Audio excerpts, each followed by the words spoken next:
Well, hello, everybody. Hello, hello. Hello, hello, hello. Give me just a moment. I am making changes.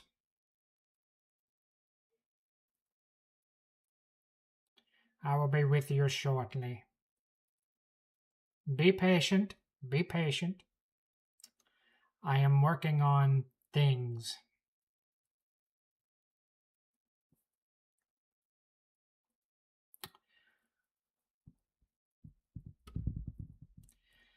The wonders of smartphones and social media. Such life-changing things they are. They've turned everything into I'd better not say. Oh, my dears, my dears, my dears. I swear they intentionally make these things slower every week to encourage you to buy a new phone. I grow tired of it, especially in this high-priced chip economy. That's why I'm still using an A53.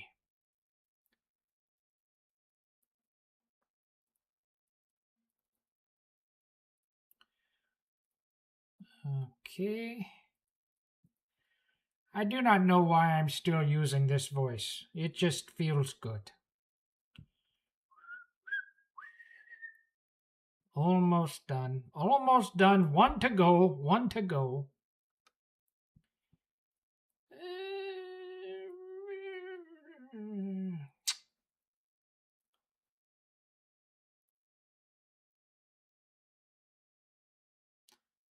Okay. I'm getting so old I forget how to use this stuff. When I use it every day.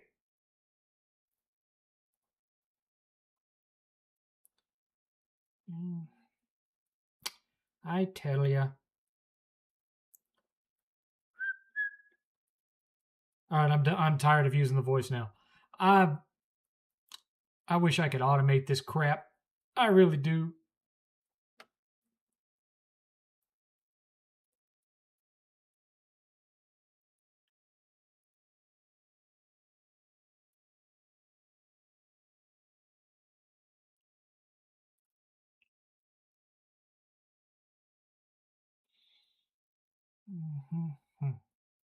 There we go.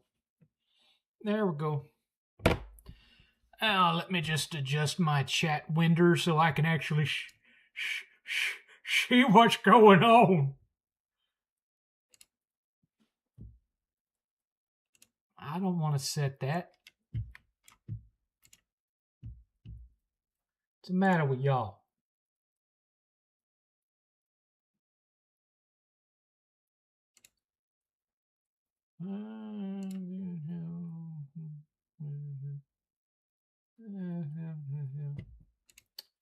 And there we go. And we're going to turn that all the way down. There we go. Okay, so I'm gonna.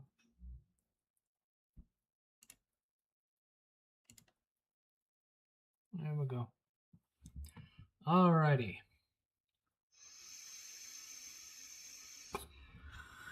Hello, Blaze. Hello, Herbert from Brazil. How's it going? How is the Texas heat? Ain't bothering me none. I got my spiffy new 22 grand air conditioner out there.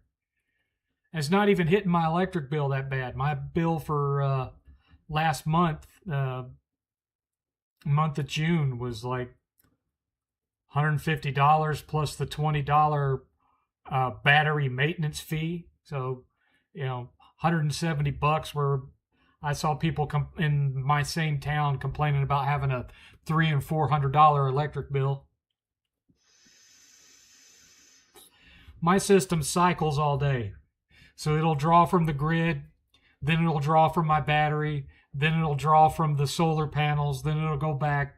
And so it's not ever 100% drawing from the grid.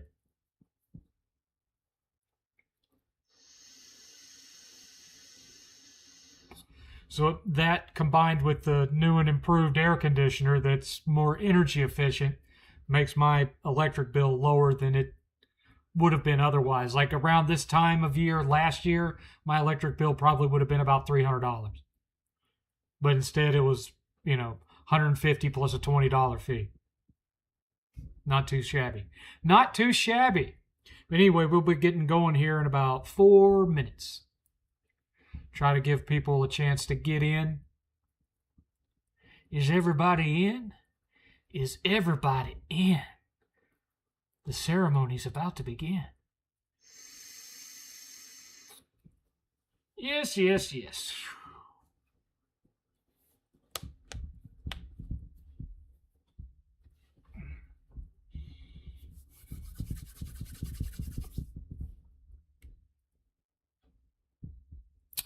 Three minutes, and we will get going. We've got 10 whole viewers so far. Astounding. I wonder if I have the ability. Do I have the ability? I do not know.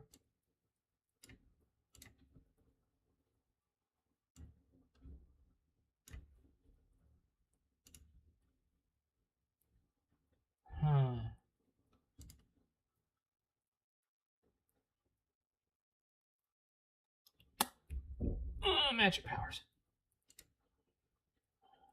Well, that's not what I was looking for. Huh. Interesting.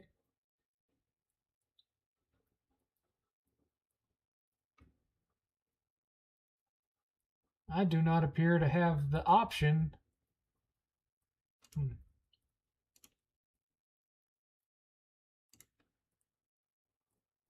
Here we go. I'm going to start a poll.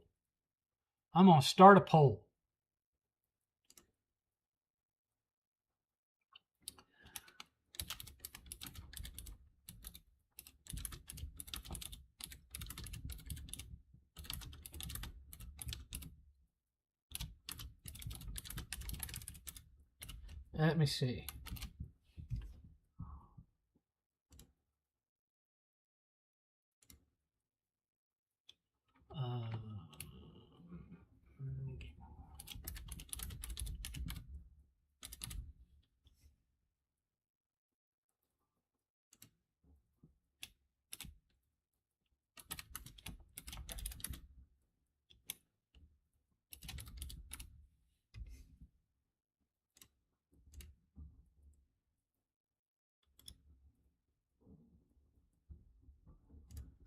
Well,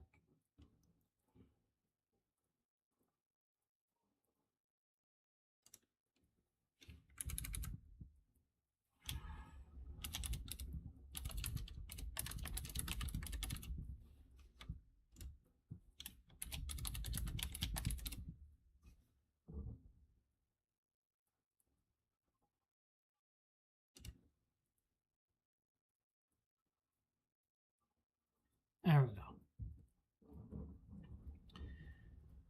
Anyway, hello.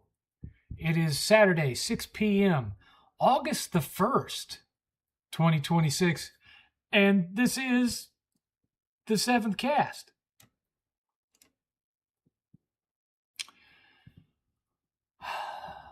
Greetings and salutations. As always, I'm your venerable host, your friendly neighborhood 7th. 8th is currently upstairs, but he's going to be having a friend over shortly. So you're liable to see him and his friend walking around in the background sooner or later. So, I just opened up a poll. Be sure to vote on the poll.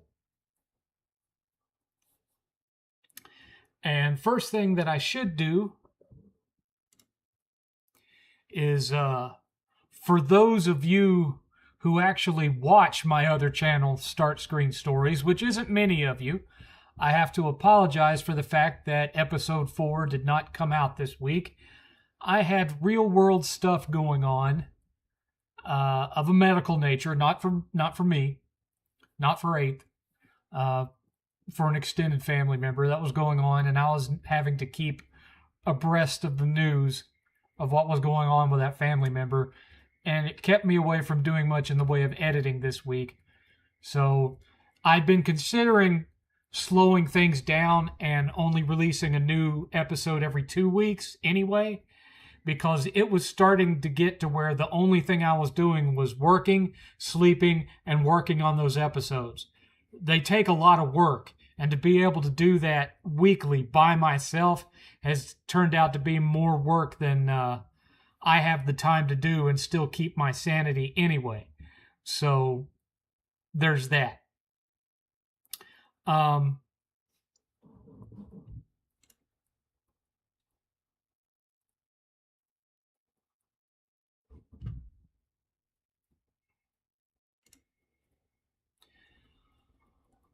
Other than that, today, me and the spawn of my loins went to see Spiderman Brand New Day.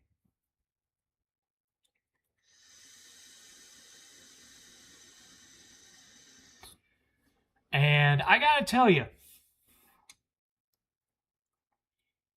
it was pretty good. It was,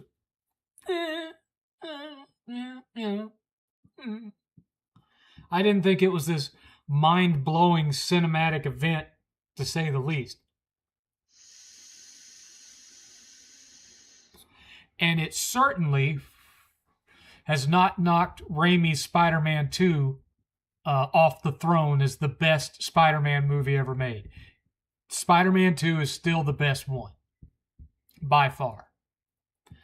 I'm not saying there aren't great moments in it. It has some fun action. It actually borrows some of Spidey's moves from the Insomniac games. It also has an opening that borrows heavily from the first-person trailer that were released for the original Andrew Garfield Spider-Man movie. They do that almost shot for shot. It was kind of interesting to see that.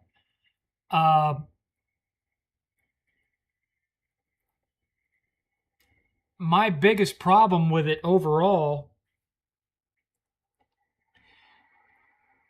yes, Scorpion is in it, but he's in it for like 5 minutes. This movie has no real villain. It has no real villain. The trailers make you think that, you've got some vile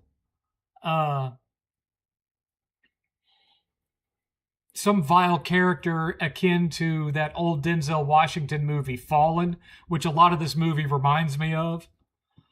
But it's not.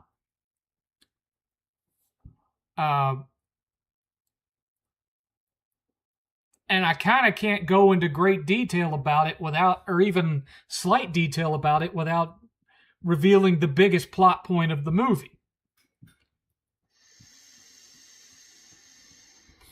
So I will try to be as vague as I possibly can. This movie, though there is lots of Spider-Man action in it, is not so much a Spider-Man movie as it is yet another Marvel MCU setup where they're laying the groundwork for the X-Men being debuted in the MCU.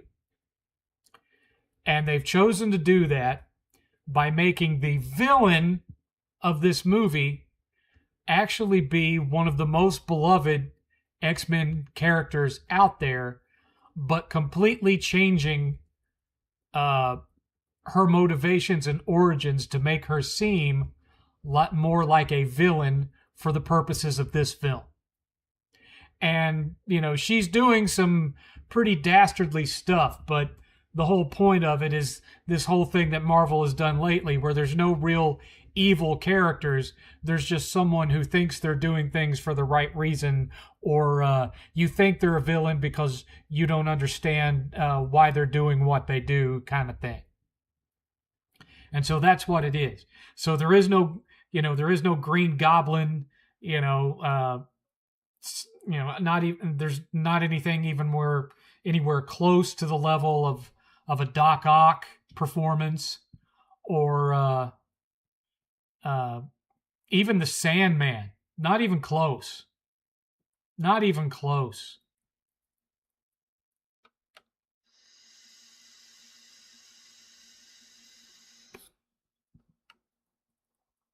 It's just Spider-Man evolving. His spider DNA is becoming stronger in his system, and he's having to adjust to these biological changes. So once again, it's another puberty-inspired subplot that we've already seen. And then there's the whole I have avoided for 4 years trying to get Ned and MJ to remember me, but being by myself sucks because the only friend I've made in all of this for 4 years is the Punisher of all people. So I really need to get Ned and MJ to remember me. Soap opera thing. And then, like I said, it's a commercial for what's coming X-Men wise to the MCU. And the overall story of it just feels small compared to even Homecoming. It feels like a small story, and I know, friendly neighborhood Spider-Man, but it just doesn't feel big enough for the big screen to me. It feels small. And yes, the Hulk is in it for about 5 minutes. You've already seen the best parts of that fight in the trailer. It's literally over like that. And yes, the Punisher's in it more than Hulk. And honestly, the back and forth between Peter and Frank is the best part of the movie, because Peter is kind of helping Frank to get back in touch with who he used to be before he became what he is. And so he's actually starting to care about Peter in a friend, almost like favorite uncle kind of way. And I liked that part. That was good.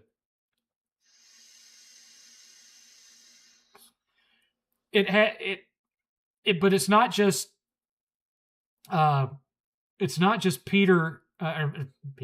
It's not just the villain and the Hulk and Frank. There is some other characters, like, of course, you have Scorpion, and then you have like one or two other cameos of lesser villains in the Spider-Man Rogues Gallery. Like, I can't remember the name of the one, but it's a big hulking dude with a crew cut that looks like he has a pig's face. His nose is all up like this. I don't remember his name, but he's in it for like 10 seconds. But one insertion that I was like, why was this even needed, is the new Black Widow from Thunderbolts is in it. And one of the dumbest, unnecessary uses of this character ever. She's like someone that he goes to for information when he can't find the information on his own. Because, he can't go to Tony anymore, obviously. Happy is not in it at all.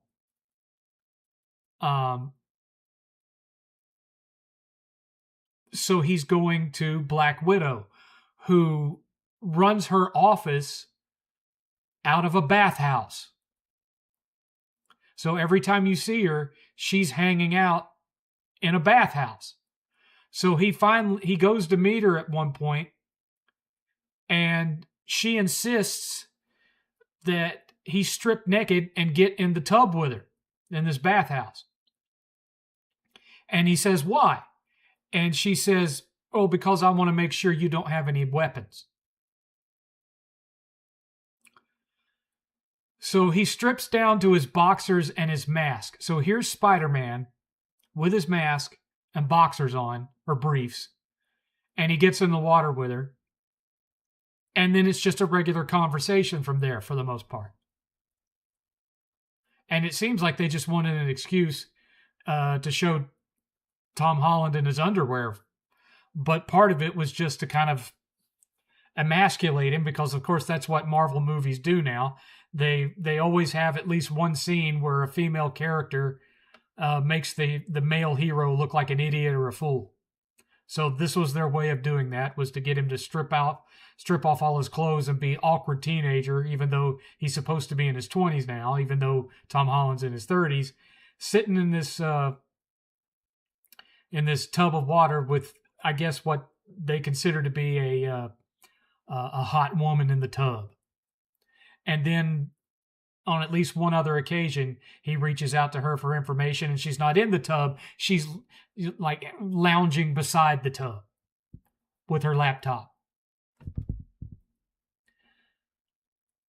And I guess it was done as a sight gag or something, I suppose. But in my mind, they've already got Frank in the movie, right? Depending on whether this took place before or after the end of the most recent season of Daredevil, since they already introduced him in the previous film, he could have gone to Daredevil for this information as his lawyer. Because, of course, his lawyer doesn't remember that Peter Parker is Spider-Man anymore, but I would assume he would still remember that Spider-Man is his client. So he could have gone to Matt for this information, and it would have made more sense than for him to go to her, because he hasn't even met her yet. She's like New Avengers. He hasn't met her.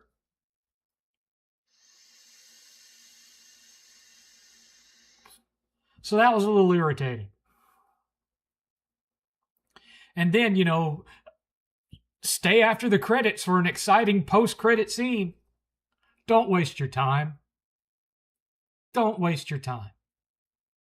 This I don't feel bad about spoiling, because it's literally nothing. Earlier in the movie, it's revealed that Ned has created this phone app that tracks where Spider-Man has been. Because even though he's forgotten who Peter is and that Peter is Spider-Man, he's still obsessed with Spider-Man for a reason that he can't explain to himself. And so he's created this app. And it's a very cartoony, 8-bit pixel graphic app that tracks Spider-Man. Well, the hidden scene, the post-credit scene, is just that app. Nothing else on the screen, just that app screen. And it shows where Spider-Man is, but it says, not found, Spider-Man not found. And so then the little tracker that is supposed to represent Spider-Man magically moves off the screen to the app and out into space, and then it stops on some, random place in space, and it says, Spider-Man found. And then it just says, Spider-Man will return. That's it. So it's implying that the next time we see him, he'll be in space.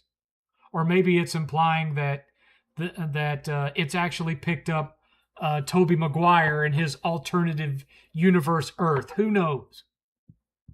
But it doesn't really tell you anything, so there's no point in staying to watch it, because it's not mid-credit. It makes you sit all the way to seeing the Sony Columbia Pictures logo scroll all the way off the screen, and the screen go black, and then it comes up.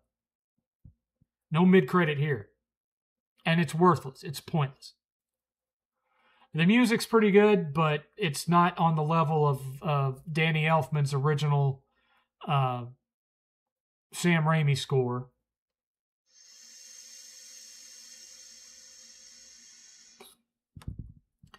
I mean, it spends more time on his whole woe is me, MJ doesn't love me anymore bit than it does anything else that's going on, because honestly, there's not that much going on. You know, you have this person who is doing what they're doing, which is borderline terroristic type stuff. You know, she commandeers a tank and tears up downtown. She blows up a warehouse. Everyone had escaped from it by then, and is taking over the minds of people left and right with this kind of weird thing that, if you stop to think about it for any concrete period of time, doesn't make any sense, which is that her ability to possess somebody has a limited range of 30 feet. Okay?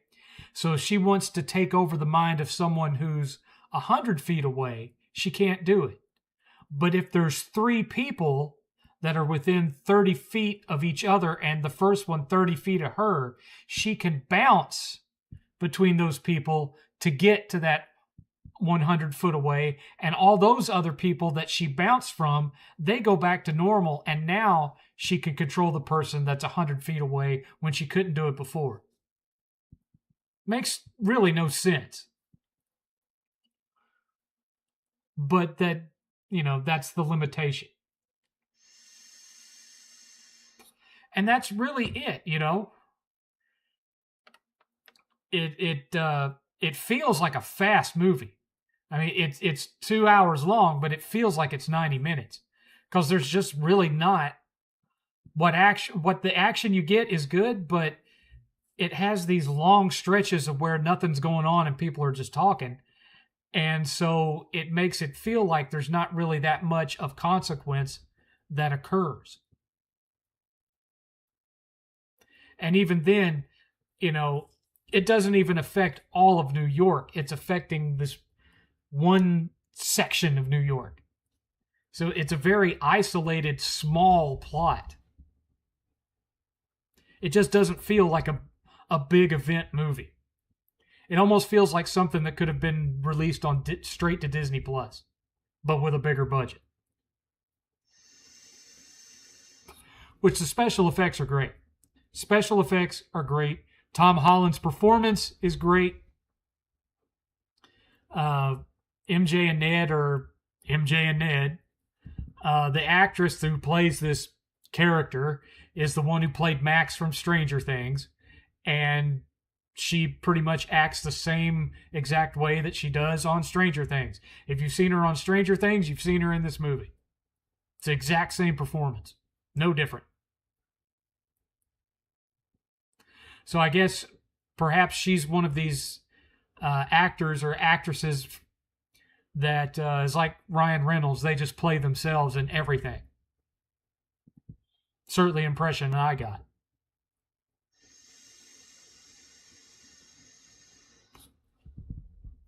So, you know, I enjoyed it. It was a fun time at the theater. I'm not saying you shouldn't go see it. It's fun. It's probably my second favorite of the Tom Holland Spider-Man movies overall. Mainly because of Frank. But, you know, I didn't dislike it. But it doesn't live up to the excitement I had going in to watch it. It's just kind of, it's okay.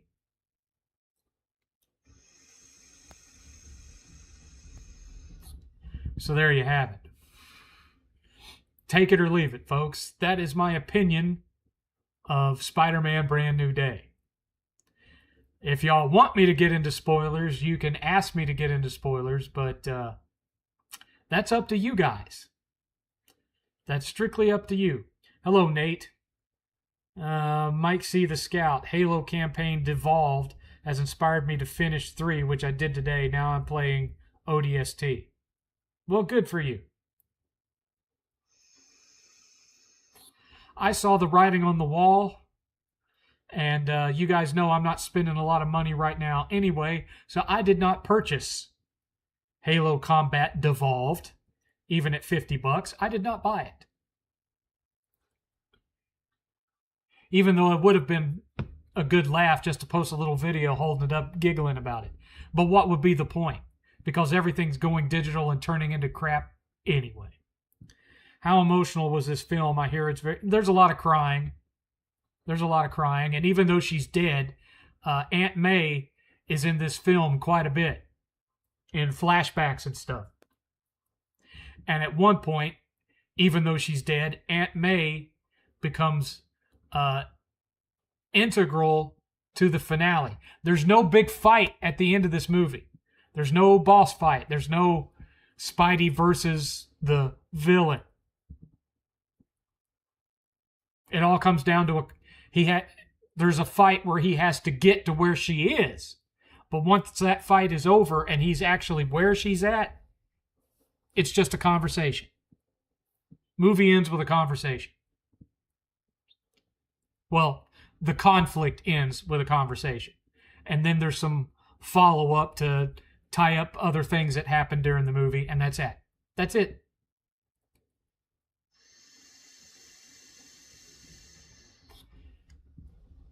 That's it.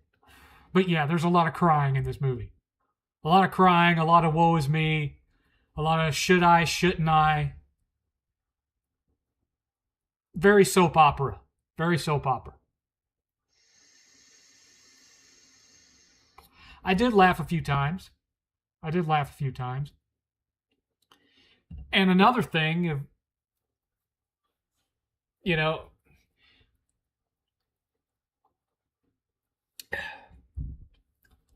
again, Doctor Strange doesn't remember that Peter Parker is Spider-Man. Okay? He doesn't remember that Peter Parker is Spider-Man, but just like others, he should still remember that Spider-Man exists because Spider-Man helped with Thanos. No mention of Doctor Strange, and Doctor Strange isn't in it. So you've now set up that, Spider-Man is headquartered in New York, and so is Daredevil, so is Hulk, so is the Punisher, so is Doctor Strange, so is the Kingpin, so is apparently Black Widow now. But yet in all these other properties, they never mention Spider-Man. You never hear about Spider-Man in Daredevil. Not even like walking past a newspaper that says Spider-Man stops bank robbery or something like that. There's no mention of him at all.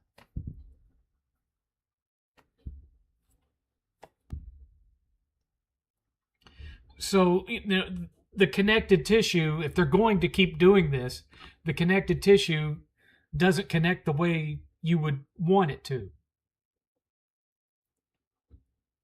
And now, of course, they're just pretending like Morbius doesn't exist, Kraven the Hunter doesn't exist, Madam Web doesn't exist, because all of those movies bombed. Not even Venom exists. Now, of course, they tried to set up, that's in a different universe. So Kraven the Hunter and Venom and Madam Web, they're all over in another universe from Tom Holland's Spider-Man.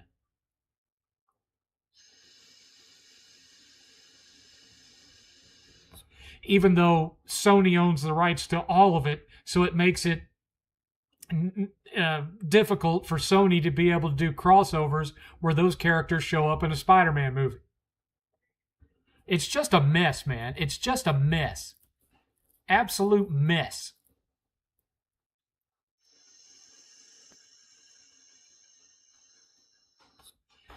Any more episodes coming your new project? I talked about that a minute ago, Clean Frame. I had something in real life that kept me from doing any video editing this week. And I had been considering switching up Start Screen Stories to being bi-weekly anyway, because it was just taking up so much time to be able to crank them out once a week. It's like the minute I would get one posted, I would be writing the script for the next one. There was no downtime to get that done. So I'm probably going to have to start doing them bi-weekly. I mean, it ain't going to affect the popularity of the show, because besides a couple of you, nobody's watching it anyway. But, you know.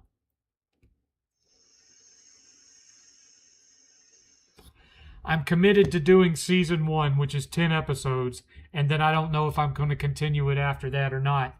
It just depends because, I mean, the viewership on it has dropped every episode. I don't know.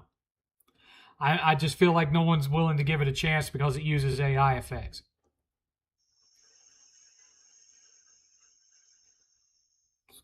But literally, if I didn't have access to a tool like that, I wouldn't be able to make these episodes. Not being by myself.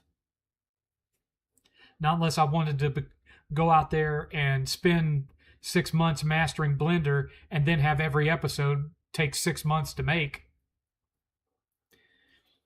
Retro Code TV, how's it going, sir? How's it going? Glad to see you. Glad to see you.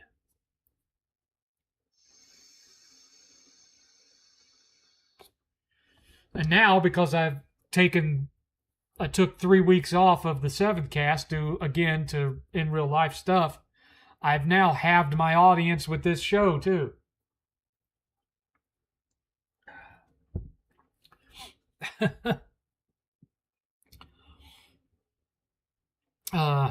In this episode, 7th covers all of his bad life choices. But anyway, new job keeping you busy. Yeah, I heard. 16-hour days, several days a week. Whew. Couldn't be me, man. Couldn't be me. I'm too old for that now. Are you joining that PlayStation? I've been playing PlayStation games since they made that announcement. It just killed my interest in playing anything. So, yes, I'll be logging on to PSN, but it won't be to play games. It'll be to, watch movies and stuff because I haven't been dumb enough to install, Amazon Prime actually onto my TV because that just opens your TV up to all sorts of problems. So my TV only connects to the internet when it needs to download a firmware update. Otherwise, I don't have any apps installed on it and won't. So I don't have a dedicated 4K Blu-ray player. I want to get one so as to avoid putting unnecessary wear and tear on the Blu-ray drive on my PS5 Pro. But even a halfway decent one that's like $250, I don't have the money for that. I don't have $250 to spend on a 4K Blu-ray player. So, I've been mostly just watching a lot of YouTube and stuff like that. And that's all I've been using my PS5 for.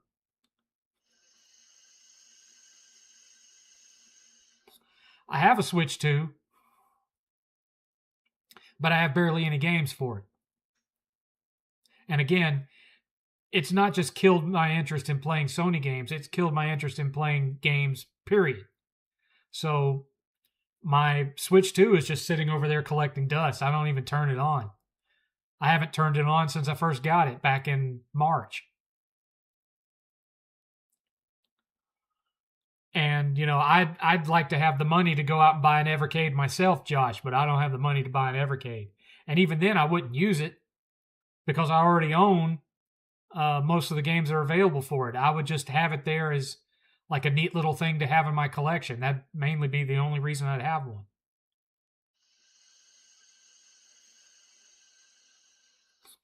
Because, back there on the shelf back there, I've got a Retroid Pocket 3 Plus that has every game that's available for the Evercade already installed on it. And even so, a lot of that stuff I already own physically.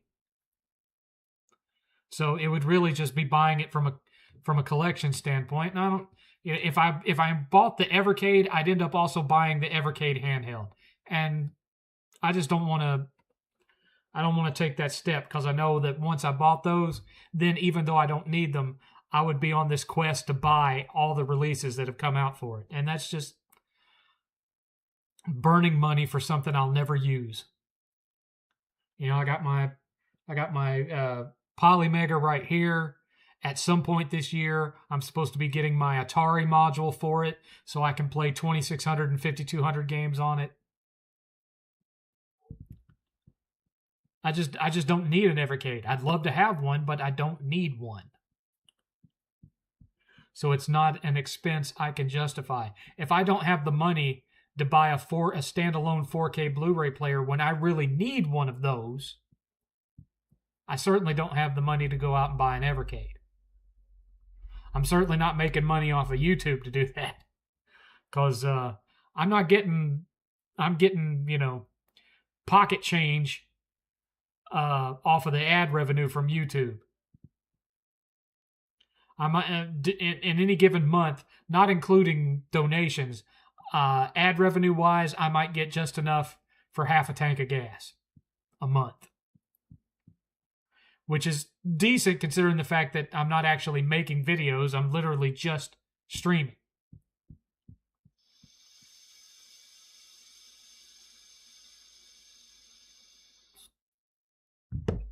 So, it is what it is. It is what it is.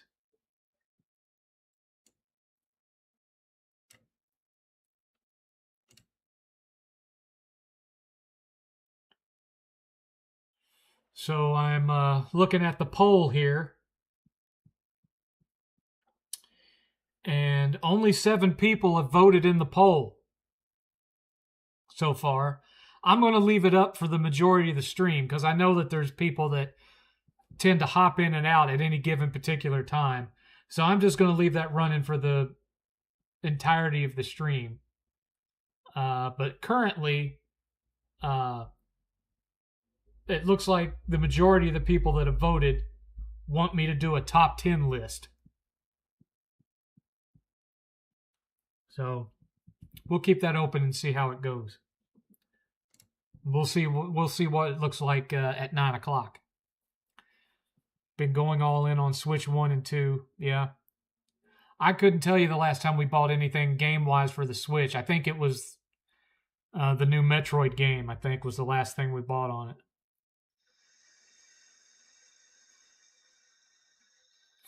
Haven't played it, though. It's sitting on the shelf back there, collecting dust. I mean, I was getting close to the end game on the Adventures of Elliot, and I still haven't gone back to finish it because that news from Sony hit, and I was just like, nah, and I turned the game off and put on a movie. And that's what I've been doing every night since.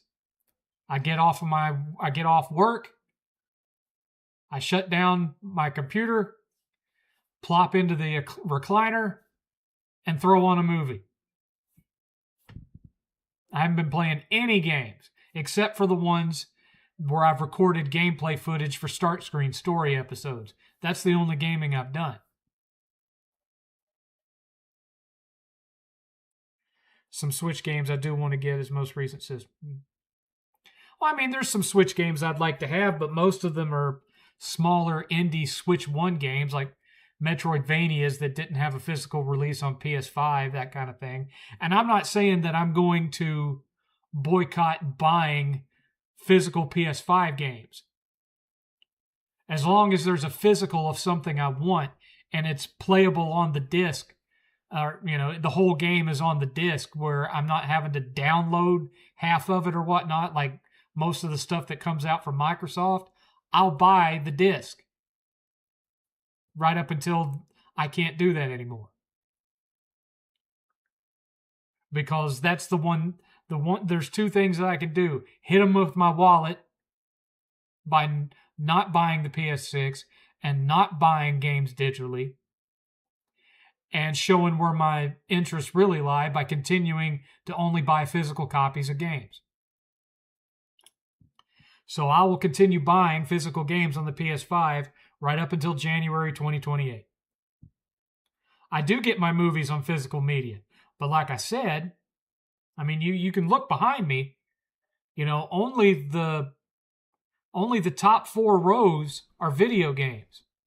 You got PS5, PS4, PS3, PS2, and then everything down there is all 4K, Blu-ray, DVD.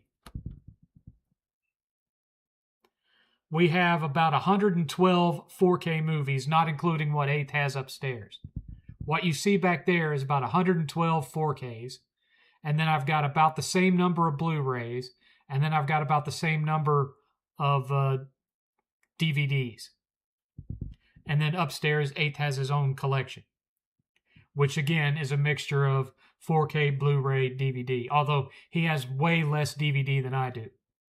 The only reason I have a lot of DVD is because I bought a lot of TV show box sets like Transformers, G.I. Joe, Thundercats, Ninja Turtles, He-Man, Beetlejuice, Automan, Battlestar Galactica. My Buck Rogers is on Blu-ray, but I had to import it. So it's just it's mostly a bunch of shows. I have not upgraded my Star Wars box set to 4K yet, because the 4K box set includes the Disney sequel trilogy, which I don't give a crap about. So I have put off buying it and have just kept my 6-film Blu-ray box set instead. I did upgrade my my Back to the Future box set to 4K, though. I did upgrade that one, and we upgraded our Indiana Jones box set to 4K. So I now have a couple of Blu-ray box sets that I technically don't need anymore. But nowadays, if you took those to half-price books, you wouldn't get enough to trade in to get one Blu-ray from it. So there's no point. I might as well just keep them.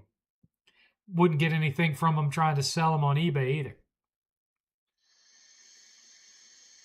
Of course, that might change if it starts getting harder and harder to pick up stuff physically. Example. I've noticed that Amazon's copies of European versions of 4K Blu-rays are starting to shoot up in price. I would assume because they're getting harder to find out in the wild. Like recently, I bought the Ridley Scott Robin Hood movie, the one with Russell Crowe. I bought it on 4K for $14.95 on Amazon. A week later, Amazon was completely sold out of that movie. The only version you could get on Amazon when I checked it was a used copy of the European version of it, which was going for $55. $2 from Chuck Flea. Not a fan of Spiderman, New Day villain. Me neither. Because it's a character that in every previous cinematic iteration of that character has at some point become a villain. So I'm just kind of tired of seeing this character as a villain. And this character is not even playing the villain version of her as a villain, but just a villain. So even that is a letdown. We just got our DVDs out of storage, around $250, I think. DVDs are going up in price because there's a lot of movies out there that never even made it to Blu-ray, much less DVD. Like Dolph Lundgren's version of The Punisher. You're not going to find that on Blu-ray or 4K. I could only find it on DVD, and even then, I had to import an Asian version of it that has the English track. They're becoming harder and harder to come by. I'll tell you another one that mystifies me. Grandma's Boy. Yes, I know it was an Adam Sandler produced comedy and it's old as shit, but that movie has a strong fan following. It's become one of those movies that friends hang out and watch it together. No Blu-ray release. Certainly no 4K release. All you can do is buy it digitally or buy an old ass DVD, and the DVD ain't exactly cheap. Like if I was to go on Amazon right now and look for it, I mean, some things are getting 4K releases now that I never thought I'd see. Like there's a 4K release of Better Off Dead now from 1985. Never thought I'd see a 4K of that. I don't understand why it has one, because the Blu-ray looks absolutely fine. I have no intention of upgrading from my Blu-ray for that one. But Grandma's Boy 4K. Instead, what you get is Grandma's Boy, the unrated edition, $20, and they only have 4 copies of it left, and then you have to buy it used. And that's it. It's just the DVD or buying the digital version on Prime Video. There's no regular Blu-ray. There's no Blu-ray edition. And there's certainly no 4K edition. So it never even got upgraded to Blu-ray. And yet it's a tremendously popular movie. I don't know a single person that has watched that movie and didn't like it. It's got a strong cult following. And it's never even gotten a Blu-ray release? Why? But another one that I noticed is starting to sell out is the 2018 Robin Hood movie with the guy from The Kingsman. That one is starting to sell out everywhere. And I'm not sure why. I mean, it's a fun movie. They basically took Robin Hood and turned him into Batman, but you know, I didn't realize it's like people are just going out and mass buying any movie that they can find on 4K, because all of them are starting to sell out. And all of them, well, not all of them, but a lot of them are starting to shoot up in price.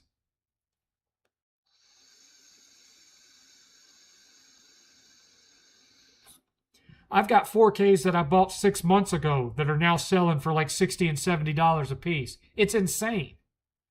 And I think a lot of it was inspired by what Sony did. Because during Prime days, I bought a ton of 4K Blu-rays for like $10 and $11. Ton of them.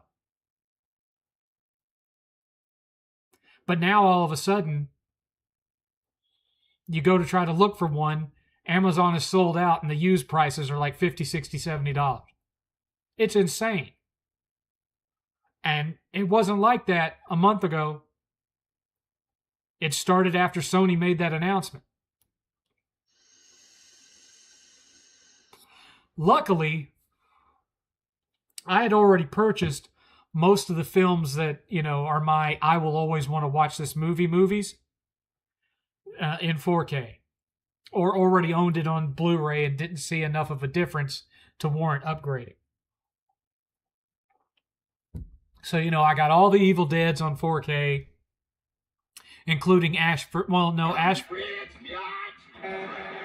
Another $5 from Chuck Flea. MCU can get away with liberties that DC and Fox couldn't. My MCU interest has dropped at this point. Endgame, not perfect, was a good ending. Yeah, because it's not going to be a full reboot, but all that Doomsday and Secret Wars are going to do is set up a new timeline. That's all it's really going to do, because I'm pretty sure that what it's going to lead to is that Doom wins and he turns Earth into Battle World. I'm pretty sure that's what's going to happen.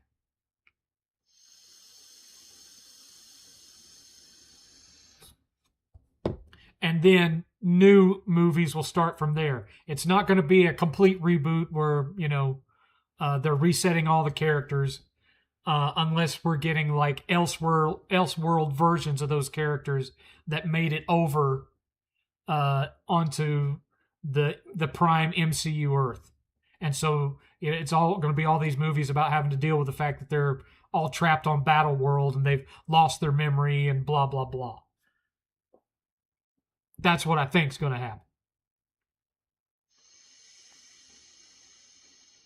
But I'm not all that excited for Doomsday because looking at the cast of characters, a lot of it is characters I don't give a crap about, like the Thunderbolts and New Avengers, and I mean, I liked the first Shang-Chi movie, but I can't say that he's like one of my favorite characters.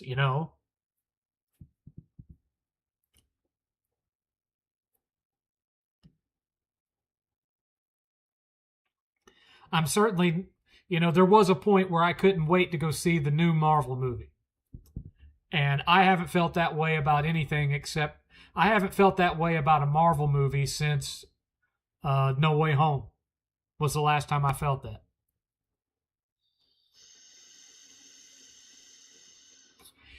Anyway, Chuck Flea, thanks for the $7.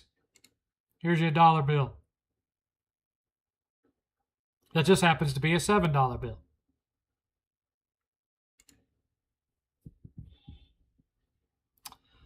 But yeah, I wouldn't say that I was disappointed. Well, I guess I am disappointed in Brand New Day because I was just expecting a better villain. Because this was supposed to be the movie where Spider-Man is more isolated and disconnected from the MCU and was going to be just a real Spider-Man movie, which was going to be supposed to be the first time we had really, really gotten that out of a Tom Holland Spider-Man movie, and it's not, because he gets help from the Black Widow, he gets help from Hulk, he gets help from Frank Castle. So that was a bold-faced lie. Yes, there is a plot point in it where it's like the whole moral of it is it's not healthy to try to take on the world by yourself. You have to have a support structure. You have to have your friends and your family and blah, blah, blah. Well, all of his family is dead. So now all he has is friends. And so the whole focal point of the movie is, he's made a friend out of Frank, and now apparently he's made a friend out of the new Black Widow. But what he really wants is to re-engage with MJ and Ned and try to help them remember that they used to give a crap about him. So that's the real plot of the movie, and the whole thing going on with the villain is like the subplot. It's reversed.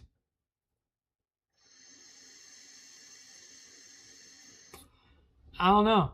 It just didn't hit me the way I was hoping it would. I would have rather there been, some big. I would have rather them introduce this universe's version of Venom. I would have much rather seen that.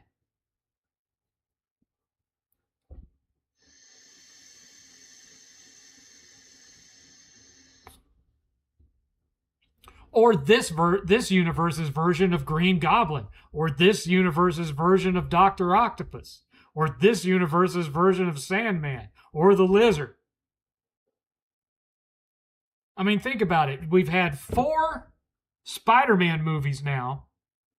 4 in the MCU universe. 4. We've only had 3 of Spider-Man's Rogues Gallery show up out of 4 movies. 3. We've had the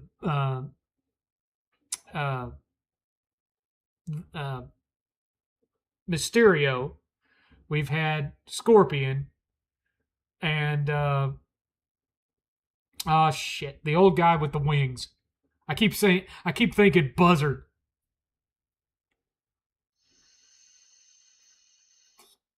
Is that what he was called? The Buzzard? I don't remember now, but those are the 3 out of his Rogues Gallery that's actually shown up out of 4 movies. I mean, they really shot themselves in the foot by establishing that there is no version of Oscorp in this universe. I guess there was no Oscorp because Stark Industries was just too big for there to be any kind of competition. I guess that was their reasoning. Or maybe it's simply because Sony owns the rights to Oscorp, and that's why they couldn't have Oscorp. Whatever. Vulture. Yeah, Vulture. I kept thinking Buzzard. So yeah, we've had Scorpion, who has been collectively in all of these movies for about 7 minutes. We had Mysterio, but I don't really feel we got Mysterio on the level that we should have had Mysterio. He just felt like a version of Mysterio, but not a particularly good one. And then we had the Vulture. That's it. None of the big ones. The smaller ones. Now, we've had Kraven the Hunter, but they made him a hero instead of a villain. We've had Morbius, but they made him a hero instead of a villain. And made it to where they're in a totally different universe than Spider-Man. So you can't have... Oh, and Venom, of course. We've had 3 Venom movies, and they killed him in the 3rd one. Or killed the symbiote anyway. So we've had 3 minor ones.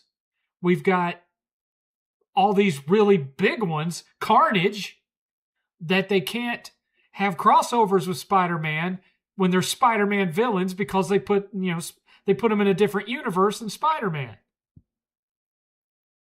It's dumb. Oh, is Tombstone the guy with the upturned nose that was in Brand New Day for like 2 seconds? Is that his name, Tombstone? Okay.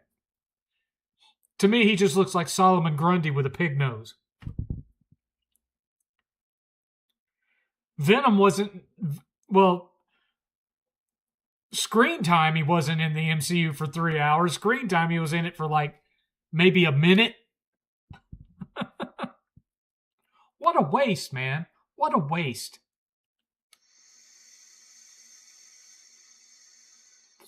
So now for Sony to be able to have those characters in a Tom Holland Spider-Man movie, they've got to come up with new versions of those characters that would be technically a part of the MCU. So they'd have to have another Venom, another Green Goblin. It's just a mess. It's just a mess, and I don't know that I'd have the patience to watch them try to set any of that up. Because one thing, I'm sure they know, no matter who they put in the role of, say, Green Goblin, they're not going to be Willem Dafoe playing Green Goblin. He's just, owned that role, and I don't know that anybody could step into his shoes. This isn't a Jack Nicholson versus Heath Ledger thing. This is like a Heath Ledger versus anyone else kind of thing. Anyone that tries to fill the shoes of Green Goblin is going to have to put on a better performance than Willem Dafoe, and I don't ever see that happening.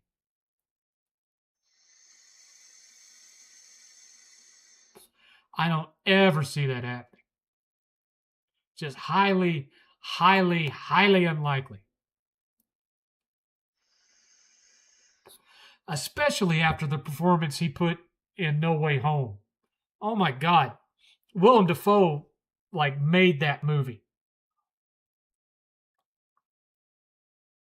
He so made that movie.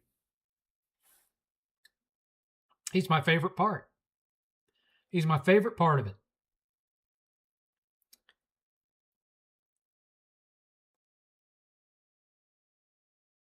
Yeah, I know. I mean, current tracking shows that this new Spider-Man movie is going to break $1 billion. Because if there's 2 things you can count on to make money when it comes to comic book movies, it's Spider-Man and Batman. With the exception of Batman and Robin. Batman will always make money. Superman, they haven't been able to crack that since Superman 2. I loved Man of Steel. I'm talking about monetarily. They can't get him to that $1 billion point for whatever reason. They just can't get him to $1 billion. But I don't even think the Batman made $1 billion. I think it made like 800 million. It got close, but I don't think it broke that. but it was profitable. So as far as like nowadays, when it comes to superhero movies, it's Spider-Man and Batman. Those two make money, and everything else just kind of piddles. Now, I'm sure Doomsday will make money, hand over fist. I don't think it's going to make Endgame money because they haven't done enough to build it up. They wasted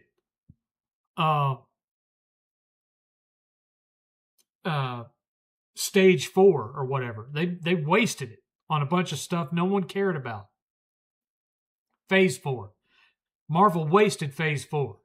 Just a whole bunch of movies no one gave a crap about. Setting up characters that, except for maybe Shang-Chi, nobody gave a crap about. Certainly not, Miss Marvel. Kamala Khan or whatever. A perfectly fine actress, stupid character. Or at least they wrote her stupid.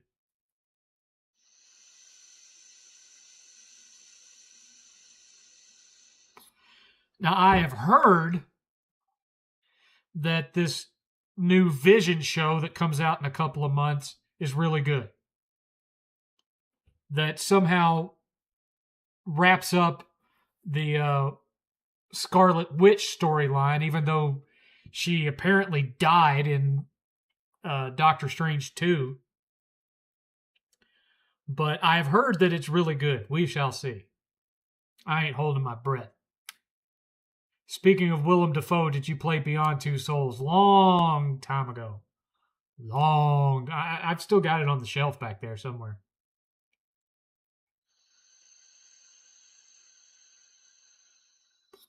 I go back to watch Goblin slam Spider-Man through those couple of stories in the building because that scene always gets me hyped.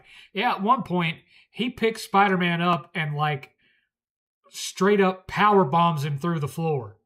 WWE style, just straight up jackknife power bomb, Kevin Nash style, right through the floor. Just sends him. Just picks him up and just with his crotch to his face and just wham, right down through the floor. That fight scene had some real grit to it. It was well done.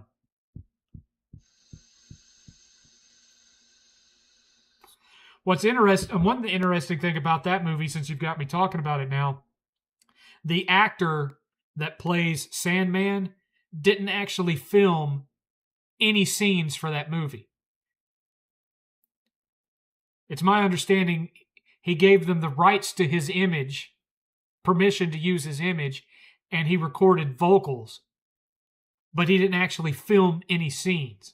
Everything is CG or reused clips from the Raimi films that they've kind of turned and used CG to put him back in it. That's why through the most of it, he's just a big blob of sand and not walking around in his green shirt and whatnot, because they didn't have enough footage of him from when he was young enough to play that to actually have him walking around in his green shirt. So they just had him be walking around as a big pile of sand through the whole movie.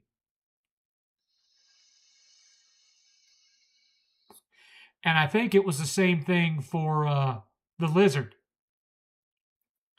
I think it was the same thing for the Lizard, that he didn't film any new shots for it. It was all CG, and then when he turns back into a human, that's just leftover clips from the Garfield Spider-Man movies.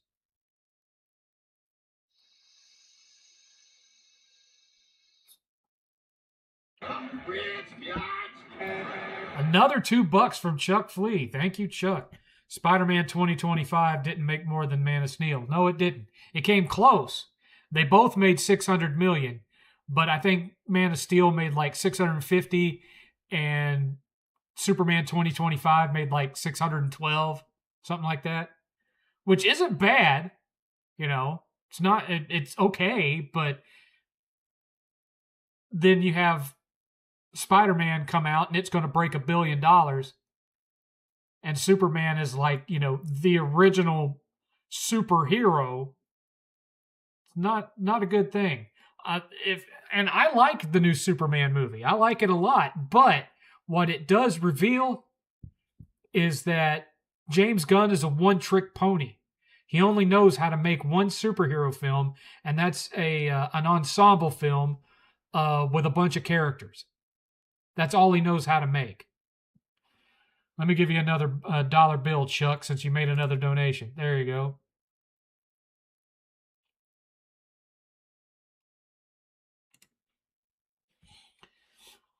Old James only knows how to make one type of superhero film, and that's where he doesn't know how to really cover just one character. So he has to have a whole bunch of characters to bounce that one character off of. So he couldn't just make a Star-Lord film. He'd have to make a Guardians film. And even then, all of the surrounding characters that he surrounds the main character with, they all have to be like reject characters. So that's why you had Hawk Girl and the Green Lantern with the bad haircut and Mr. and what was his name? I can't remember. Not Mr. Incredible, Mr. something or other.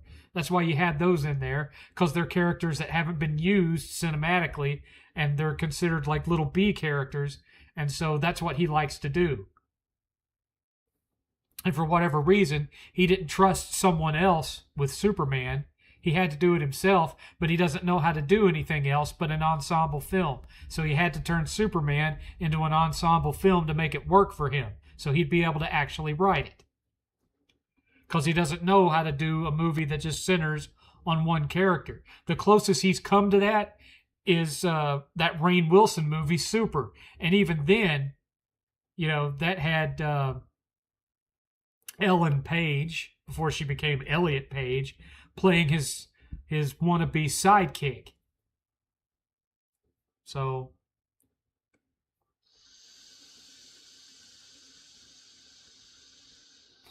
yeah, but Chuck, now he's not under anybody's boot, and he's still making the same kind of movie. Even when he did an animated show, he does Creature Commandos, which is just another version of what he did with Guardians of the Galaxy and what he did with the Suicide Squad. It's all he knows how to make. Think about it. You've had Guardians of the Galaxy, Guardians of the Galaxy 2, Guardians of the Galaxy 3, Guardians of the Galaxy Holiday Special, The Suicide Squad, Creature Commandos, and now Superman, and all of them are team-up movies, because that's all he knows how to write. And then you have the Peacemaker, and Peacemaker surrounded by a bunch of sub-characters. That's all he knows how to write. He's a one-trick pony.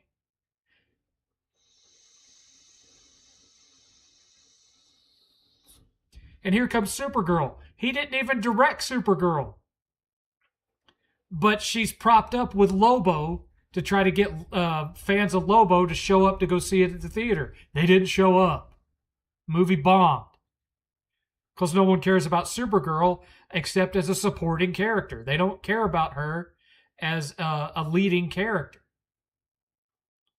She does fine on her own in television, but on the silver screen, nope.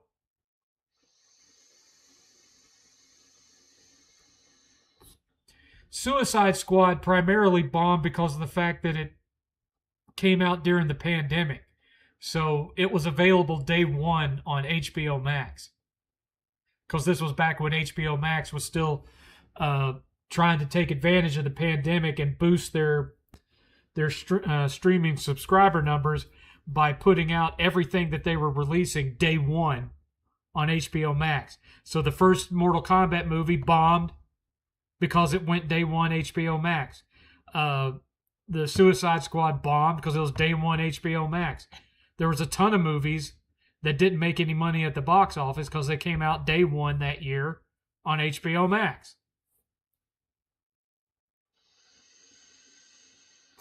Who makes good single-character superhero films? Well, let's see. Joe Johnston did with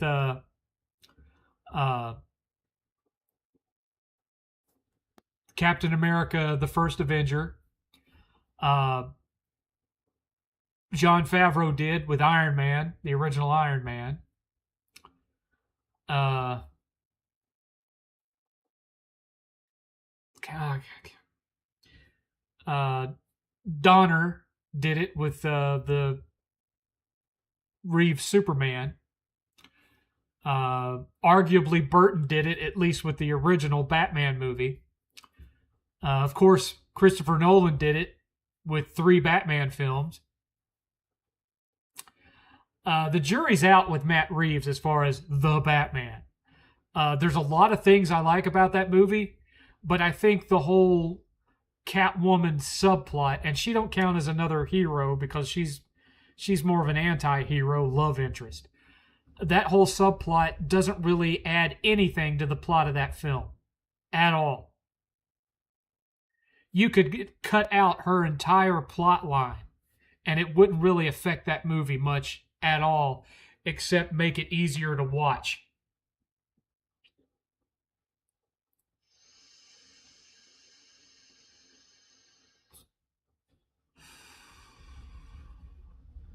I'm not going to say the original Thor, because while I like the original Thor okay, and the guy that directed it, Kenneth Branagh, of course, who played Lockhart in the Harry Potter films, and he's done Hamlet and a bunch of other stuff. He co-wrote, directed, and starred in Mary Shelley's Frankenstein. That movie had a lot of pacing issues, and it's it all takes place in this tiny little town in the middle of nowhere. So that movie had its own issues, but so I wouldn't say that one necessarily. Plus, Thor wasn't completely on his own through that whole thing because the heroic trio or whatever in it.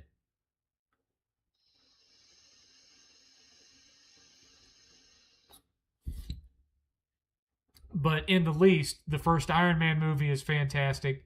The first Captain America is fantastic, which I knew going in that Captain America, the First Avenger, would be an awesome movie because it was directed by the guy that directed The Rocketeer. So I knew it would have the right vibe. Those 2 movies make a great double feature. If you watch Captain America, the First Avengers, and you watch The Rocketeer back to back, great double feature. Great double feature.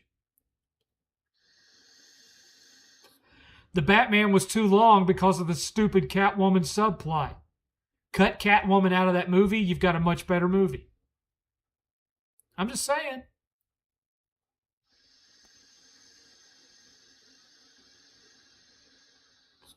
Yes, Man of Steel was a solo movie, and I liked it. So I guess you could add Zack Snyder to that, because Man of Steel was great, but Superman versus Batman, not great. Even the director's cut. The director's cut is way better, but it still has a lot of problems. I will say this. I enjoyed his Justice League. Zack Snyder's Justice League. I enjoyed it a lot. We have it on 4K. I thought it was really, really good if you're willing to sit through it for 4 hours.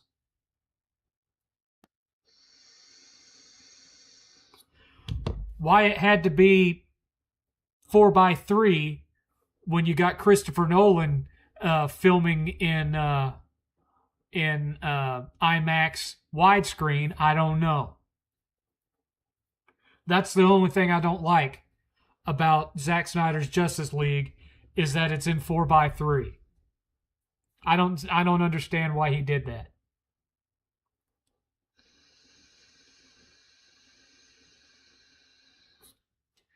But I really like that movie.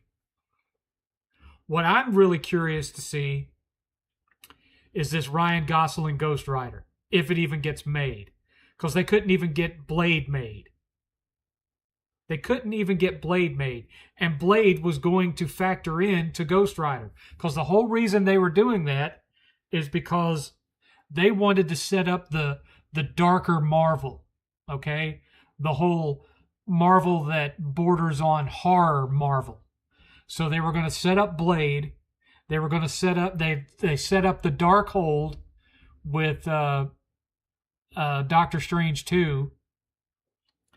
and they were going to set up Ghost Rider, and Moon Knight was going to be connected to all of that.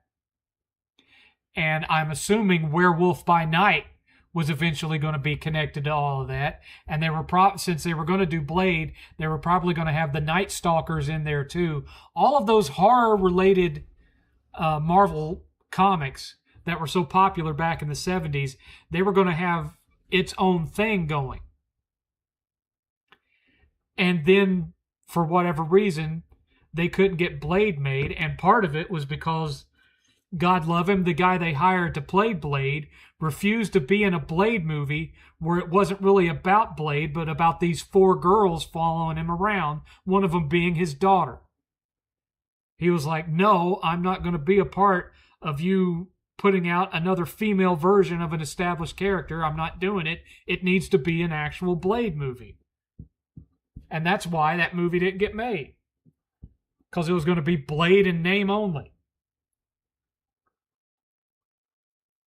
At this point, I think that even at his age, they should just give it back to Snipes. Just give it back to Snipes.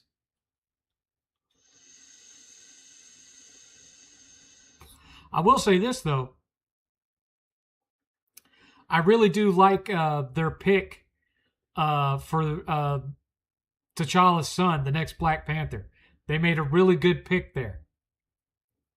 I think he will do good in that role.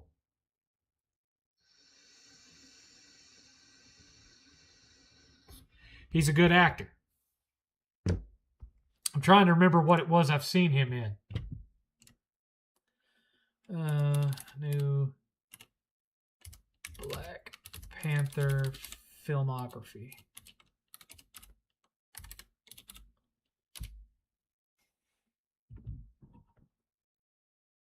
David Johnson. Yeah. What has David Johnson been in? I know I've seen him in something and I thought, wow, that was a great performance. What is it that I've seen him in?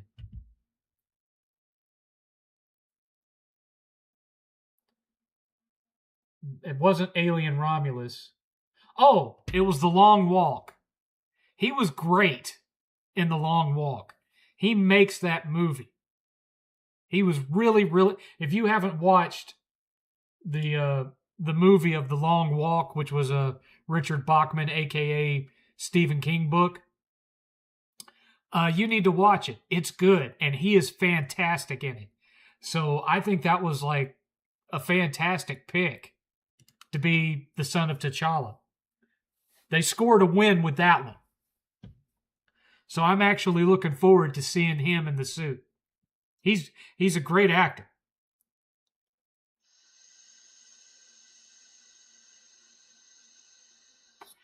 If Zack Snyder was an MCU, he would be solid. I don't think that Marvel could afford him. For one thing, he requires too much creative freedom. And secondly, Zack Snyder is a go big or go home director. I mean, he can't even do a zombie movie on the cheap, you know? He wants to make a zombie movie, and it's like a $150 million zombie movie. So I don't think Marvel would want him because he'd be too expensive.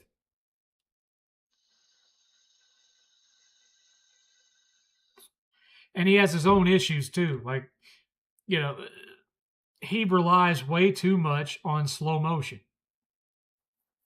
Anytime there's supposed to be some big epic thing that's going on, he has to slow down the camera so you get a great view of what's going on instead of just letting it happen. And he relies on that trick way too much. Every movie he's ever made is full of it. I could do without that. Oh, y'all let me miss it again.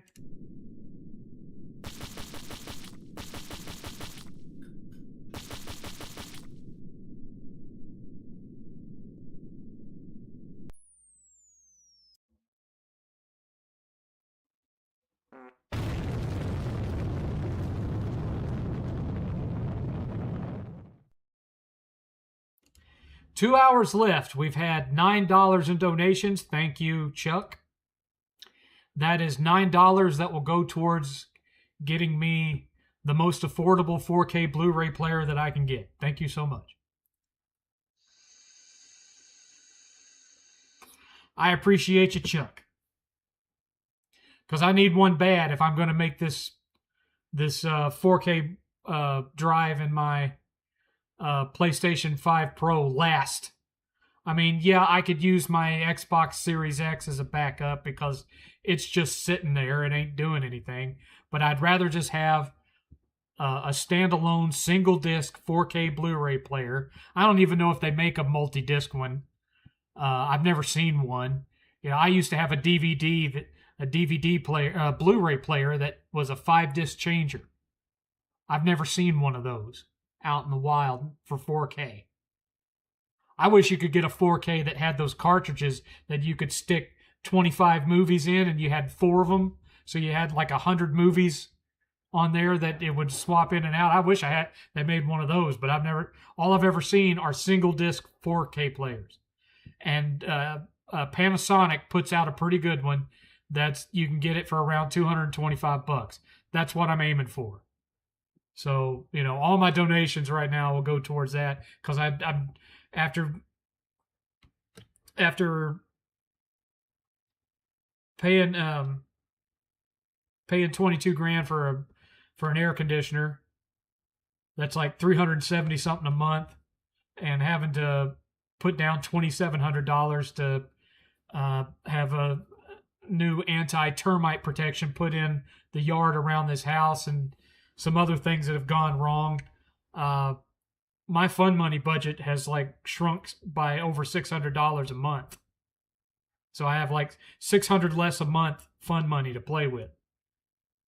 We're not even celebrating Christmas this year because neither of us have the money to buy each other gifts. I'm serious.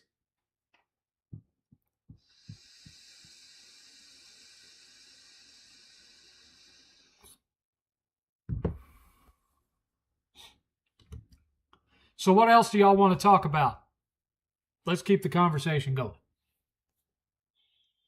Let's keep that conversation going. Because we've got an hour and 40 minutes left to go. So we got to keep the conversation fresh. Have y'all seen the latest from Sony? They had their financial report, their stockholder meeting, their big board meeting, where they basically came out and said, yeah, we know we've pissed a lot of people off, but we don't care. This is the direction we've decided on, and we're going to cautiously go in this direction. Yeah, you're going to cautiously make the PS6 flop.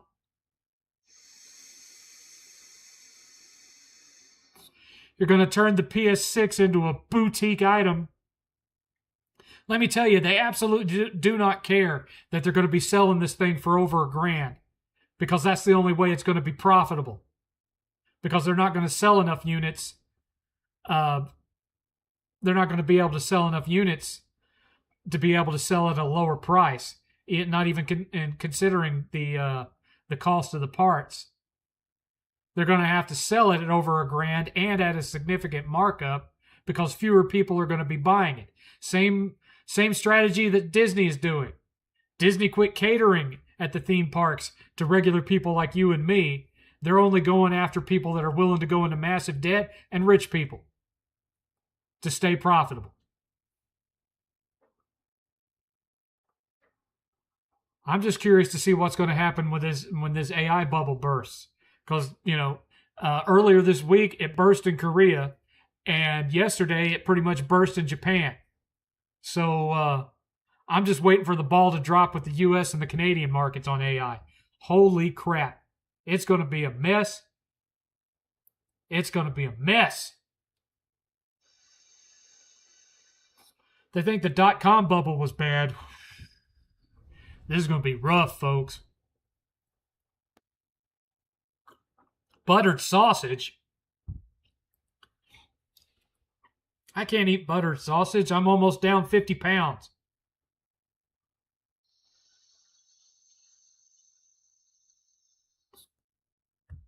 I am almost down 50 pounds since I started on Monjaro. And that's another thing.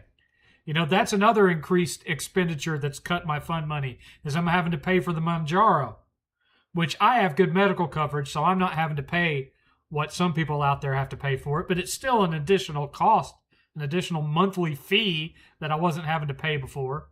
But it'll be worth it if I can get back down to 200 pounds by this time next year, hopefully. I'm not enthusiastic though, because the last 3 weeks I've only been losing 1 pound this week, 2 pounds that week. Whereas before I was losing anywhere between 4 and 7 pounds every week. Well, now it's slowed down where I'm only losing 1 to 2 pounds a week. And if it stays that way, it's going to be another 2 years before I get down to 200 pounds. And that's not what I wanted. I wanted to take a year and then see if I could quit the Monjaro and keep the weight off. And if after 6 months I started to gain a bunch of it back, I'd hop back on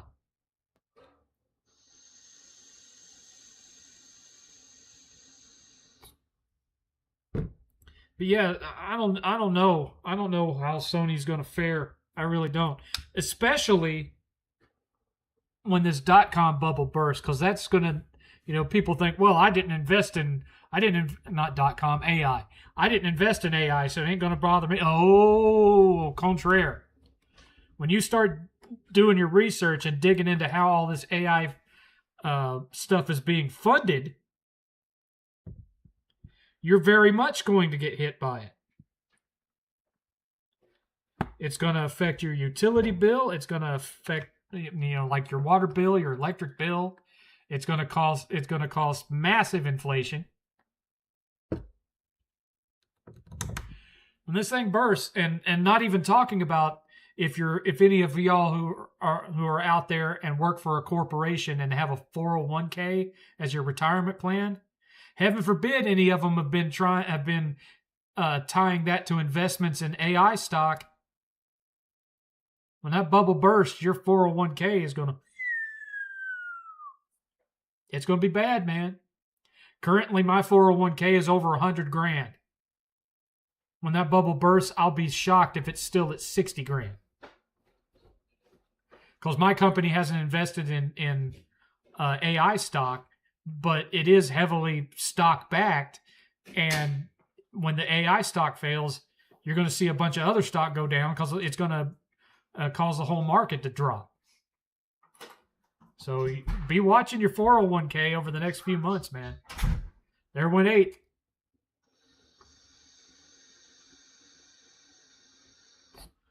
There went 8th.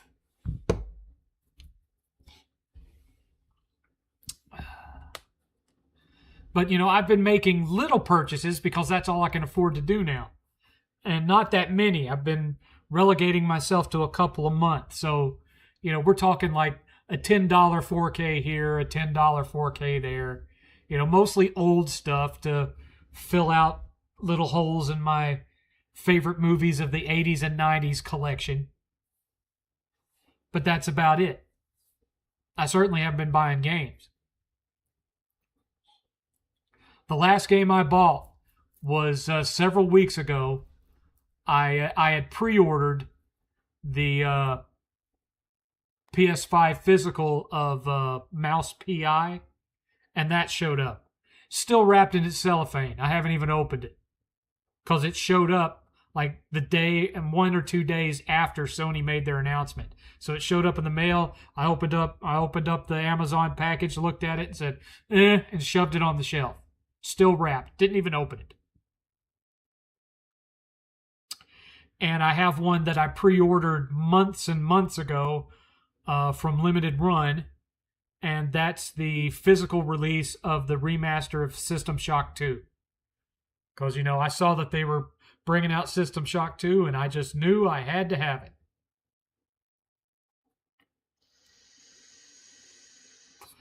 Currently, I still have Wolverine pre-ordered. I haven't canceled that as of yet. as it gets closer to release and we learn more about what that game is going to be, well, that'll determine whether I keep that pre-order or I ditch it. Because I may just ditch it and wait until the physical hits $20 and then buy it. But the other thing about that is, Sony is saying we'll still produce physical versions until 2028. But what they're not telling you is if they're going to reduce the volume of copies they make. So, for all I know, they may only print 50,000 physical copies of Wolverine. So it becomes an uncommon. I don't know. That's one thing that they're not talking about. But I fully believe that they will start doing that, is that they're going to start printing fewer and fewer copies of physical releases. They'll still have physical releases, but if you don't get on it early, there ain't going to be no going to the GameStop in 6 months and buying it for $20. Or going on to GameFly and getting it for $20. Because there aren't going to be as many copies floating around out there. So I will probably leave that pre-order alone.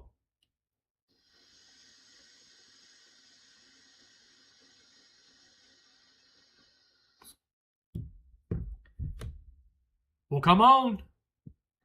Questions, people.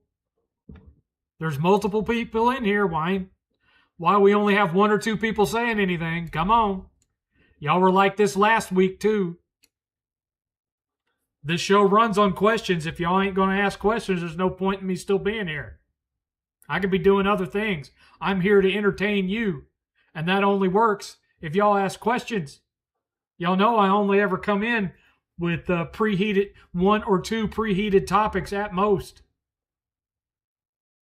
I ain't Spawn Wave. I don't sit and do up a bunch of research on things to talk about when I do my stream. I have 1 or 2 things to talk about, and then the rest of it is all for you guys. In this community, you're not really going to get that anywhere else. If you're into movies, you'll get it from Rob when he does his Tuesday streams over at Order 42.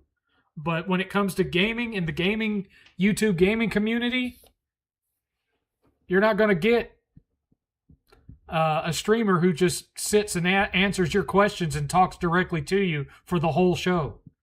I'm pretty much it when it comes to that.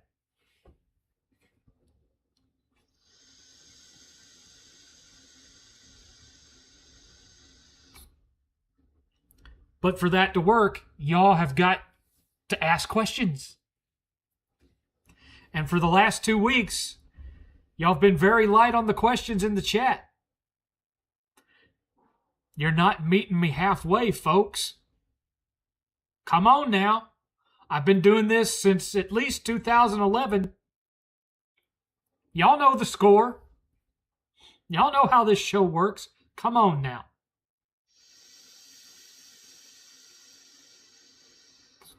It's not like I've got a stack of pickups this high that I can go through and say, here's all my pickups for this week. I ain't got any money. I can't be doing that. What am I going to do? Here's a stack of pickups that I picked up 5 years ago. Come on now.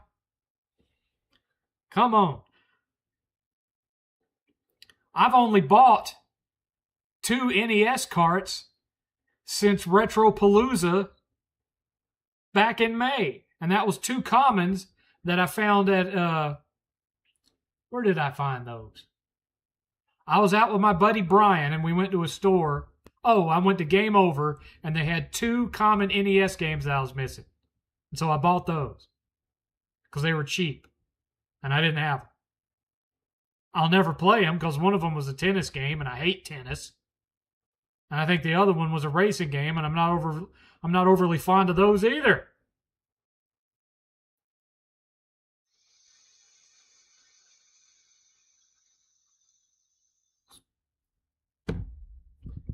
And here y'all sit, not saying nothing.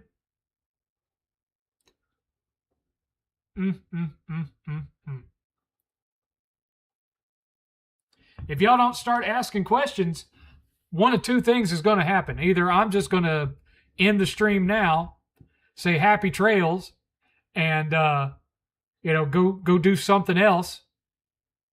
Maybe work on episode 4 of Start Screen Stories. Because the script's written, all of the clips are made. I just have to edit it and put it together. Or I'm going to pull up a gaming news site like N4G or something like that, and I'm just going to start talking about news stories. Like 100 other guys out there. What's it going to be? One comment from Raymond. Thank you, Raymond, for actually speaking. Do you have a memory of booting up the OG Xbox? Oh, let's see. After the infamous yard sale debacle of 2004, my wife at the time felt very guilty for what she had done. Because what happened was she got it crossed in her head. I told her, I had to go on a business trip, and I told her, those 2 boxes you can sell. All these other boxes you don't touch, but these 2 boxes you can sell. And she got it crossed in her mind as, you can't sell these 2 boxes, but you can sell all this. So she sold 90% of my collection for $400 in a yard sale to a single dude who was a not a YouTube, but an eBay reseller. She felt guilty when she realized that she had royally effed up. And so to make it up to me that Christmas, she bought me an OG Xbox and a GameCube because they were still new on the shelf back then in 2004. So my memory is of sitting there in the living room beside the Christmas tree in front of the TV and with the vast majority of my game collection gone, several $1,000s worth of video games gone, and having a GameCube with 2 games and having an Xbox with 2 games. That's what I remember. And so I turned it on, saw the big boom, boom, boom, boom, boom Xbox, and then sticking the Star Wars Kenobi game in there and thinking, I lost almost my entire collection so that I could play this mediocre Star Wars game on an Xbox. That was my first experience with the original Xbox. Now, I eventually came to appreciate the original Xbox. That's why I still have one. That's why I have a fairly sizable OG Xbox collection. I think I've got 70 or 80 games for it. Something like that. 60, 70, 80, somewhere in that range. But my first experience with it was not a good one. Rufus the Red. How's it going, Rufus? Glad to see you in here, sir. We appreciate you. Have you been seeing the hilarious Birdman drama? I don't know who that is. I don't follow community drama. I stay out of it. You're right, Mike. OG Xbox is the best one. I mean, the Red Ring of Death is the main reason why Xbox has never been profitable. Because if it hadn't been for them having to replace $5 billion worth of parts and stuff for the Xbox 360, the 360 era probably would have been profitable. But because they had to lay down $5 billion as a fund for replacing all these broken 360s, they weren't profitable that generation and have not been profitable any generation. Xbox has never been profitable. And so now you have the CEO of Microsoft saying, it's our intention for Xbox to turn a profit by the end of 2027. You know what that sounds like to me? That sounds like a deadline. That sounds like, to me, him publicly pointing the finger at the new head of Xbox and saying, you've got till the end of the 2027 or you're out of the job and Xbox is done. Not too bad. I hope you're well. I'm doing great, Rufus. I am sorry that episode 4 of Start Screen Stories is still not out. I had some real world medical stuff, not me, but a family member that came up and was just handled and taken care of yesterday afternoon. And so that kept me from doing the final edit. Script's all done. Most of the clips are done. I just have to film the security cam stuff of, the host and then edit it all together and throw it up there. Hoping to do a good chunk of that tomorrow. Have you ever met Metal Jesus at one of the cons? And if so, is his head as large as it appears on it? I've never met Metal Jesus. I have personally never had any kind of negative experience with Metal Jesus. I have heard that some... I don't know how true it is, and I'm not going to say who said it to me, but I have heard that on past occasions he has been paid to show up as a guest at at gaming conventions, and then instead of staying at the convention for the whole day to meet people, sign autographs, take pictures, do his panel and whatnot, he'd stay for a couple hours and then he'd go game hunting and sightseeing when he was supposed to be sitting at his table doing convention stuff. I don't know how true that is, but that's what I've heard. But that being said, I've never had personally a negative experience from him.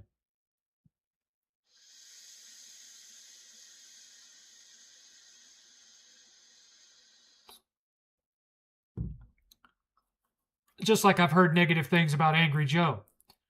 I've heard that he isn't welcome at several of the big gaming conventions in Texas because of the fact that he thinks that he's a movie star that has to make a tremendous amount of money to show up there, and that he's kind of a prima donna and expects everybody to walk on eggshells around him and kiss his ass. He's another one that I've never met, even though I spent 9 years living within 30 minutes of it.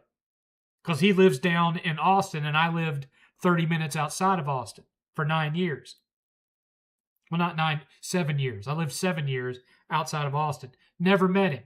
Never seen him at a game store. Never seen him at a gaming convention in Texas. And I'd heard it was because he left a bad he's left a bad taste in the mouth of every convention that he was paid to be a guest there. Again, don't know if it's true. It's just what I've heard.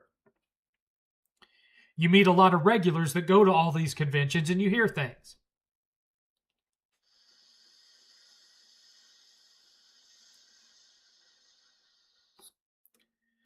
I watched some of Metal Jesus' videos on OG Xbox and 360 must-have games when I got my 360 a couple of years ago.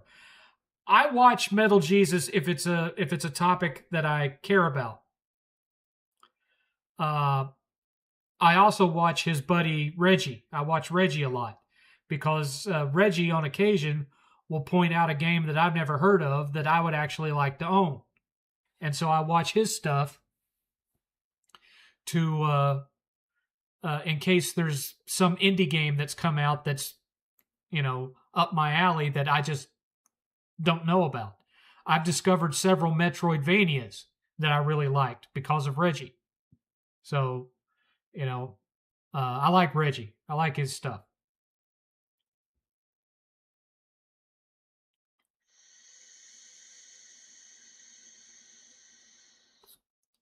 Reggie sure likes to ask for money. Well, I take donations, Rufus. I don't shove it down people's throats, but I do take donations on here. I don't know if Reggie live streams. I don't know. If he does, I don't watch them. I only watch his videos. And I can't recall him asking for money in any of his videos. But again, I don't shove it down people's throats. If people want to donate to me, hey, donate. If you don't want to donate, don't donate. That being said, a lot of the stuff that you see here was paid for either entirely or partially by y'all's donations. This microphone, this HyperX quad core, y'all paid for it. That little light that I've got installed because y'all said my stream was too dark, y'all paid for that light. Y'all paid for the black light stripping, the tape, the black light tape that lines my shelves to make them look better on stream. You helped pay for that action camera up there that improved the video quality of the stream. Y'all paid for that set of headphones. Y'all paid for a lot. Y'all paid for this chair. This $450 chair. Y'all paid for it. It took a long time, but you paid for it. And the biggest one up there, that $1,000 tabletop role-playing table that y'all bought that for $8,000. $1,000 y'all paid. Y'all remember? I made like somewhere around, I think, $800 in one night. It was the biggest night that I've ever had in over 10 years of streaming. Because y'all wanted 8th to have that table, and he got it. And I showed it on video so y'all would know that I spent the money exactly on what y'all wanted me to spend it on. So it was when I did the game room tour, y'all got to see it. And it's still sitting up there. And in a week or two, he's going to be having a bunch of friends over to have a Dungeons and Dragons night right up there on the table y'all paid for. And he is very thankful for it. That being said, I haven't had the money to buy more tabletop games for him to purchase. Or for him to play, him and his friends. Because 8th doesn't have a full-time job. He has a work study that he does through his college that only pays him like $400 a month. Now, he recently was told to come interview for a job at the college library. So he may, not college library, the college bookstore. So he may end up working there until he finishes college. I don't know what it pays, but I mean, it's better than what he's making now.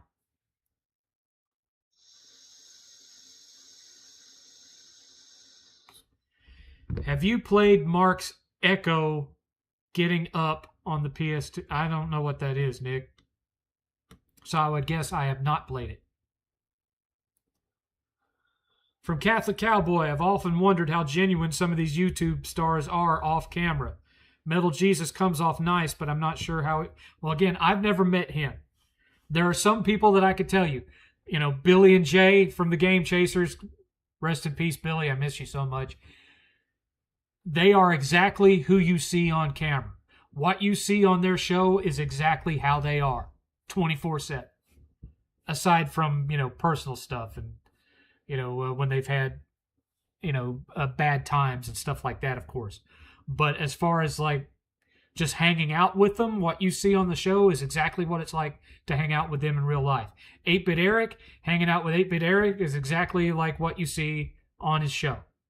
Order 42. If you watch Order 42, if you hang out with him in person, which unfortunately I've only ever gotten to do once, it's just like what you see on his show. That's exactly how he is. OK Chief. What you see on OK Chief's show, exactly how he is in real life. Who else? GameSack. If you've ever watched GameSack, back when it still had both guys on it instead of just Joe, I got to meet them at Retropalooza. They're exactly like they are on the show, both of them. One that's not exactly like what he is on his show is James Rolfe. Now, James is a perfectly nice guy in person. but it's obvious that he is like a socially awkward person. He doesn't know how to just strike up a conversation with someone that he doesn't know. So when you meet him in person, it's a lot of, oh yeah? Oh, that sounds great. Oh, cool. That's all you get out of him because he's socially awkward. He doesn't know how to converse with people that aren't already regulars in his life. Now, Mike Matei, you can sit and have a conversation with him about anything. Me and Eighth had dinner with him one night at Retropalooza, him and a bunch of others. And you can talk to him all night about anything. He's like the opposite of James. Nice guy in person.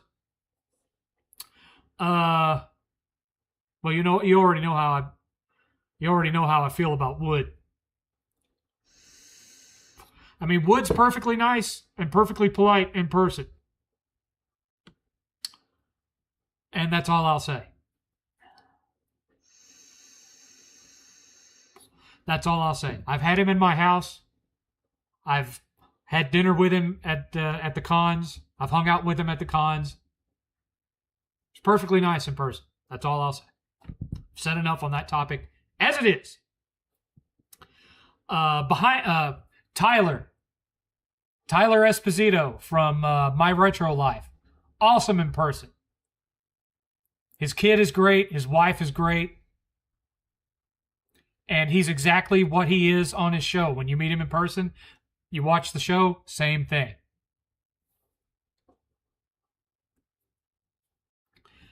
So I haven't had any bad personal experiences where I've gone to meet somebody in person and thought, wow, they're an a-hole in real life. Hasn't happened. Hasn't happened so far. Not at all. Well, maybe one. Maybe one. I first met Boogie2988 in 2017. And he seemed perfectly nice. Very friendly, very outgoing. Struck up a friendship with me like I'd been coming to those conventions for years. Would talk to me on the regular, on Twitter. Perfectly nice.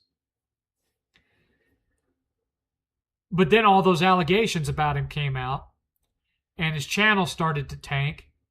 And in desperation of not wanting to go out and get a real job, he got himself hooked up with this LOLCal Live BS. And his true colors really started to come out. And so, let's just say that after all of that, I witnessed some things in person with him that made me realize who he really was. So he would be the exception. I've had nothing but positive experiences with everyone that I've met. And I thought that I had the same thing with Boogs until he got wrapped up in all that LOLCal Live crap.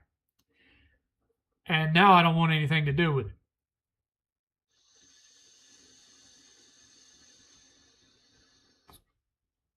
I've also met Kid Behind the Camera before.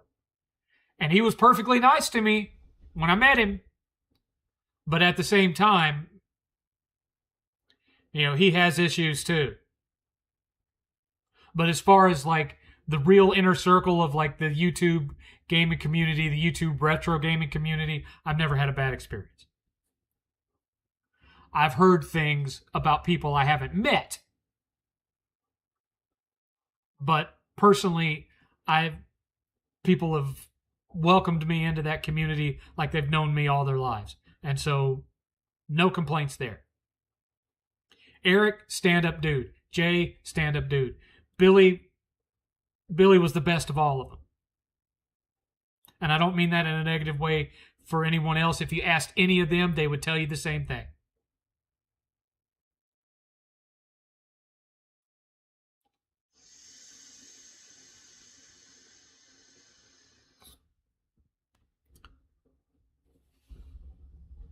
And I think that I might have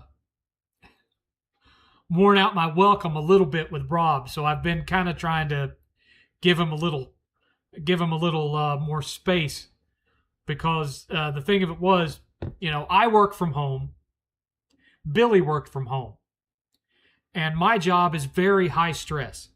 It's a very stressful job. It's not an overly difficult job. It's just there's a lot of it.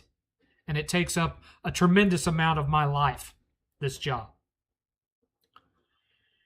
And the friendship that I formed with Billy starting around 2014 took so much of that edge off, because I was chatting with him on and off all day, every day while I was at work. Whether that be over Twitter DMs or Facebook DMs or whatever, we would talk back and forth all day. And that became part of my norm, part of my daily life. And then he passed away. And I suddenly realized, I put so much time and effort into that friendship that I hadn't really cultivated any of the other friendships that I'd made in the community to that level. And so I found myself only being able to handle the work and not having that friendship to take the edge off of my daily work routine, of something that was a little distraction to break my OCD when it comes to my job. And right around that time was when I started talking a lot more heavily with Rob. And I feel guilty about it because he didn't ask for that. And so we were just talking a lot behind the scenes on Twitter about, hey, I just picked this up. Look at this find I just got. Hey, have you gotten to see this movie yet? And, I wasn't talking to him near as much as I would talk to Billy. But, at least once a day I would message him about something or other and he'd reply. And, maybe I did that a little bit too much with him, because Rob is not as much into the social media as Billy was. So, Rob, if you're out there, I'm sorry about that. That was the way that I was coping with my grief, and unfortunately, I feel like I kind of took advantage of your friendship a little bit there, and you kind of helped me. I don't know if you knew it or not, but you were helping me get through my grief over what happened, and so I'm sorry about that. But anyway, let's see. What was the worst experience you had at the movie store you worked at in high school?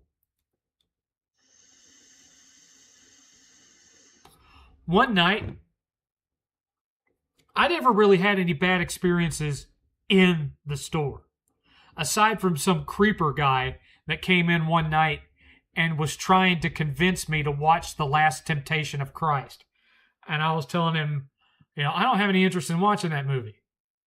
I'm perfectly fine with Jesus of Nazareth. I don't need to watch The Last Temptation of Christ. And he wouldn't step out of my line, because at the time I was running a cash register.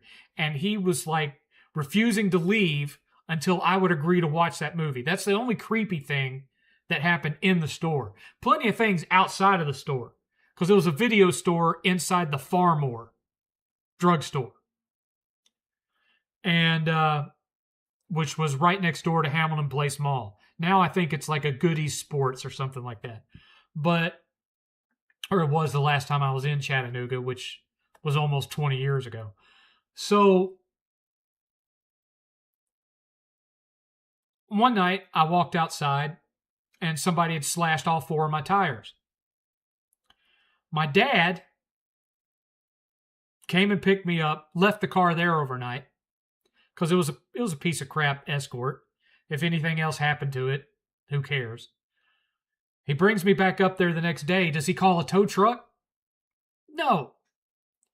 On flat tires, my dad drives that car at 1 mile an hour over to the Sears Car Center at the mall. So what does he do? He warped all of my rims. So they put new tires on it, and we're driving home, and I'm hearing womp, womp, womp, womp, womp. And I'm like, Dad, I think you warped my rims. And he's like, son, I think you're right. And these were nice rims on this POS car. So what does he do?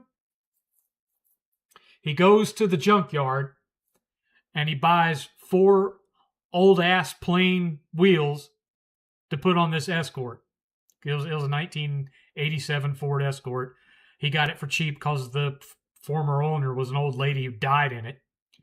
And he puts those wheels on there. And so then I have to go and buy hubcaps for it. So I went to the AutoZone and bought some plastic hubcaps to put on it so it'd look a little less ugly.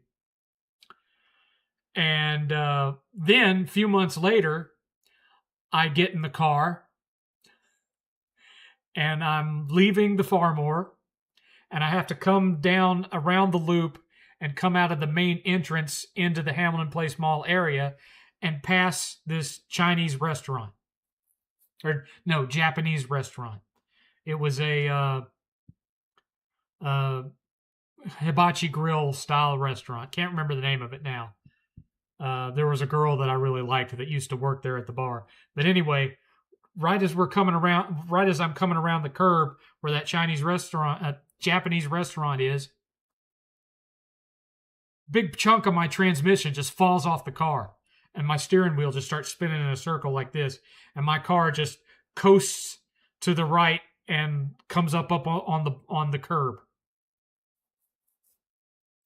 And so I get out of the car, I put it in park, get out of the car, I go running up the hill. Oh, and before I get out of the car, I had one of those pyramid tape decks where you could take not the whole face of it, but you could take the button panel off of the tape deck as an anti-theft thing, right? So I took that off, and I went running up the hill to the Japanese place, asked to use their phone, called my dad, told him what happened. I told him that the car had stopped working. And he comes to pick me up, and he sees that there's a chunk of my transmission just lying on the ground 30 feet behind my car. So this time he does call a tow truck to have it towed away. He ends up spending like $1,500 to have another transmission put in this car that he only paid $2,000 for. And somewhere between climbing up that hill and going in to make a phone call, that little button panel fell out of my pocket, making my tape deck useless. So on top of everything else, I had to wait months until I could save up the money to buy another tape deck so I could listen, because the tape deck wouldn't work without that panel in it. So I couldn't even listen to my tapes for months. So those were the 2 worst things that ever happened to me when I was working at the video store. Have you played The Punisher on PS2? Yes, but I don't have it on PS2. I have the OG Xbox version of it. So it's sitting back there on that shelf in the Xbox section. Interesting thought. Set El Presador loose at a con. Oh, Lord. Oh, Lord. Somebody might, if that was to happen, somebody might not be walking out of that con alive. All it would take was one person looking at him the wrong way, and he'd tackle them like they're a dead tree. Has DSP ever gone to any cons? If he has, he's never gone to any in Texas that I've been to. He's stupid if he doesn't do it, because he could be making extra money. You know, signing autographs and charging for pictures and shit. Because there'd be people stupid enough to pay him for autographs and pictures. He could make money as a con guest. Absolutely. But if he is going to cons, he ain't going to any in Texas.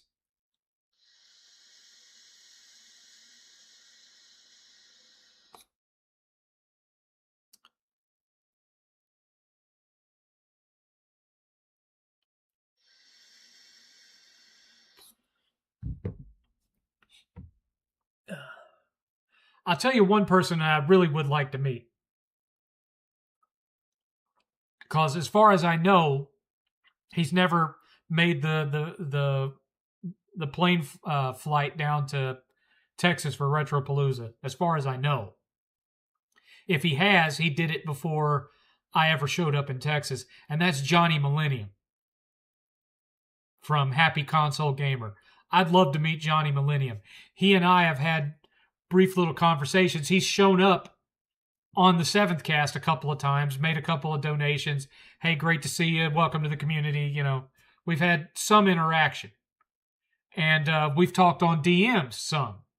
He likes start screen stories. He took the time to watch it and said, hey, I really think you've got something special here. Keep it up. Eventually it'll find its audience. But I'd like to meet him because he seems like just a genuinely cool dude.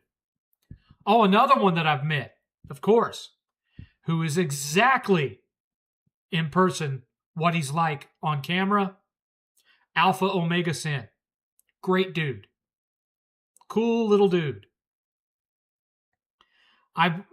He in real life got in the way for him. You know, he became a father, and he, as far as I've been told that he went back to school because he was a dad and he needed to make more money, and so he doesn't go out to the cons or anything anymore. But the couple of times that I did get to meet him, and hang out with him, and I hung out with him a lot. Those first two cons. Great dude. Great dude.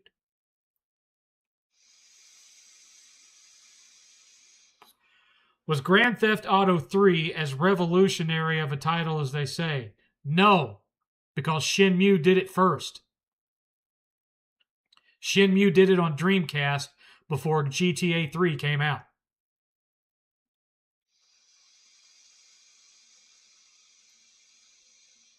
And of course, Shenmue led to Yakuza. Now, I don't remember which came out first, Yakuza or Grand Theft Auto 3. I think Grand Theft Auto 3 came out before Yakuza. But absolutely, Shenmue and I think Shenmue 2 came out before GTA 3. Shenmue absolutely came out before GTA 3. I'm almost positive on that one. But yeah, Shenmue had already done a lot of what GTA does before GTA 3 came out.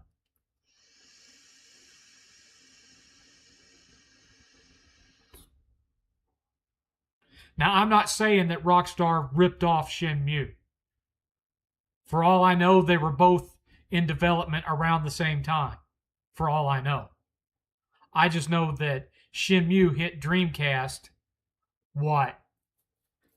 In the year 2000? Let me see. Let's get the true story here. Let's not go on my almost 52-year-old memory here. When was GTA 3 released?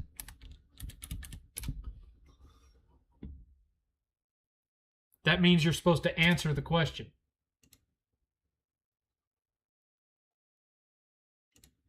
I'm hitting enter. Why aren't you answering? It came out in October 22nd of 2001. Okay, October 22nd, 2001. When was Shenmue released? It came out in December of 1999 in Japan and November of 2000 in the US. So yes, Shenmue did it first. So there you go. There's your answer, Raymond. Now, was Shenmue as sophisticated? No. But as far as like being able to roam around in the city, talk to people, go and do work, because you had to work as a forklift driver and all that stuff, Shenmue did it first. But they came out within a year of each other, so I really don't think that GTA 3 was influenced by Shenmue. Well, 2 years of each other, because I remember, again, the Japanese version came out in 99. So you're talking about 2 years, or almost 2 years. So I don't think one I don't think Shenmue had any influence on GTA 3. I think GTA 3 was already in development by the time that Shenmue came out.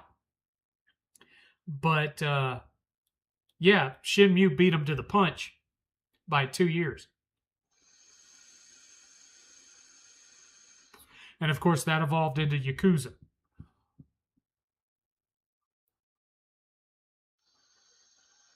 So, in my humble opinion, GTA 3 is not as revolutionary as people say, because someone had already done it on a smaller scale.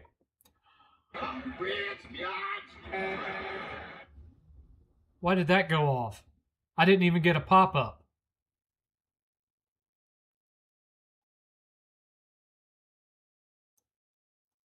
I didn't get a pop-up, and I didn't get a little green thing in my chat.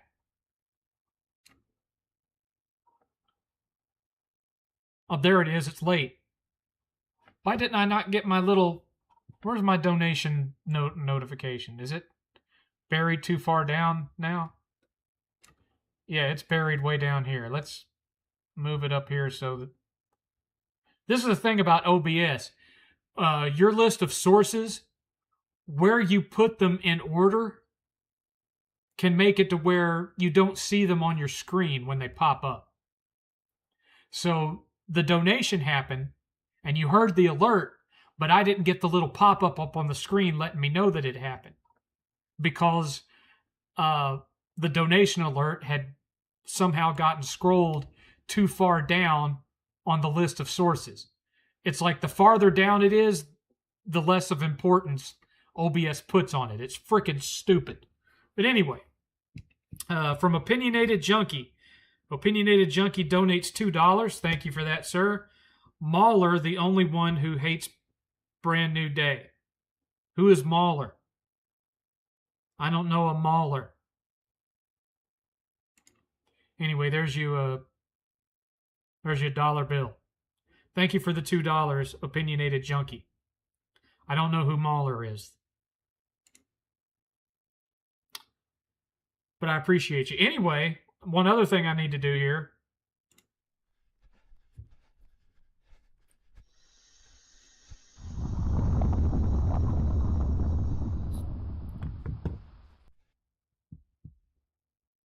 One hour remaining. 1 hour. There have been $11 in donations from Chuckle Flea and Opinionated Junkie. Thank you, gentlemen. Appreciate you. Appreciate you. That's $11 towards the 200 and however I'm going to need for that Panasonic 4K player so I can spare the wear and tear on my PS5 Pro. Mauler is the YouTuber who does video essays on the writing of films. It's like 2 hours. That would explain why I don't watch him. Didn't know who he was. Pretty much the only person out there who does 2-hour videos that I watch is oh,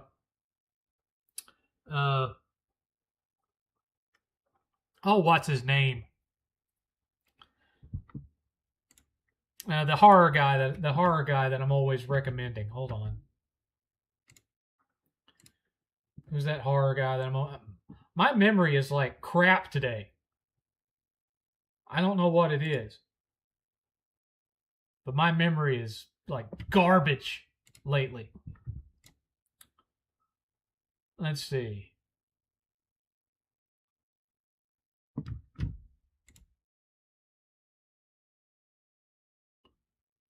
Subscriptions.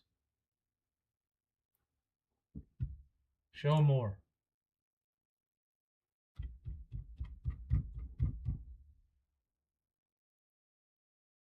Nexpo. He's the Nexpo. He's the only guy that'll put out a 2-hour video and I'll watch. Well, that's not true. I also like the channel History Buffs, where he goes over a historical movie and tells you everything that they got wrong historically. I like his channel too. I'm still waiting on him to put out, his complete video on the Odyssey. He made a little 7-minute video about it, but he hasn't done a full video about it yet. Did you play the original Resident Evil before your disdain for survival horror? Yes, it's the game that made me disdain survival horror because I hated the tank controls. But I didn't play it on the original PlayStation. I played it on the Sega Saturn. I had the Saturn version. Let's see here. Mahler nitpicks, right. He is Cinema Sins, but serious. I never have liked Cinema Sins. I think that channel sucks. No Way Home makes no sense now. Yeah. Nexpo and Down the Rabbit Hole. Yeah, Knudsen. I can't remember his first name. Frederick Knudsen. He's the guy that makes Down the Rabbit Hole. I forgot about him. I'll watch his videos too. Although lately, he's gone from doing videos about YouTubers and stuff like that, and now he covers like historical events, and I'm not as down with those videos. I like some of his videos that he's done about big things that happen on the internet and breakdowns of YouTubers that had bad occurrences happen, you know. Now, one other long... If I start hearing a bunch of drama about a particular YouTuber and I have no idea who they are, and so I have no frame of reference for why people are asking me about this person that I don't know, usually I will go to Turkey Tom's channel, and I know I can find a video on his channel explaining who that person was and what it is that they did that was so effed up. That's the only time I'll watch his channel, is if you guys start saying, hey, did you see what so-and-so did? And I'm like, who the hell is so-and-so? I'll go to Turkey Tom's channel and watch his video on that person. Let's see here. Did the game Body Harvest have open world free roam gameplay? I believe so. I don't remember that game very well, but I'm pretty sure it was open world. Yeah, I heard about Emma Frost being cast. That's what I'm saying. This whole Spider-Man movie is just a setup for the MCU's version of the X-Men. That's what it is. It's a 2-hour commercial for MCU X-Men. It's a good commercial, but it's a commercial nonetheless.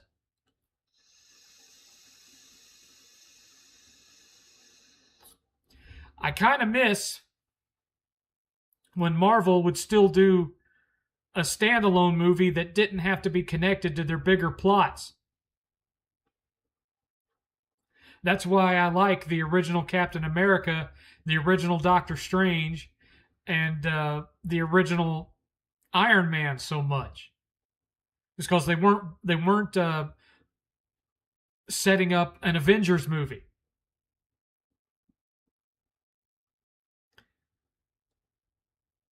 And yeah, MCU hasn't been solo focused since Shang-Chi. Exactly. And that's also why I kind of like the Shang-Chi movie, except for Awkwafina, because Awkwafina gets on my nerves in everything that she's in. She's just nails on the chalkboard of my brain. I can't stand that woman. She's just gratingly annoying. It's not that she's a bad actress, and it's not that she,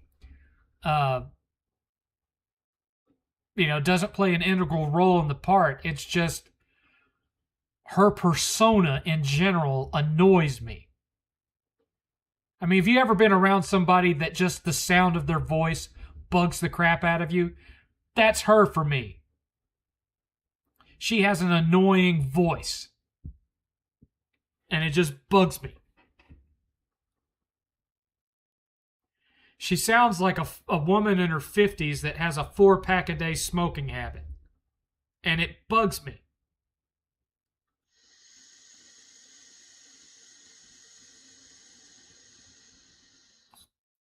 That's the reason. She's the reason why to this day I have never watched the live-action Little Mermaid. Had nothing to do with who they cast as Ariel. It was because I knew Awkwafina was in it, and the very first thing that I saw from that movie was her little News of the Day song where she's hopping around going womp, womp, womp, and I'm like, nope, I ain't watching that.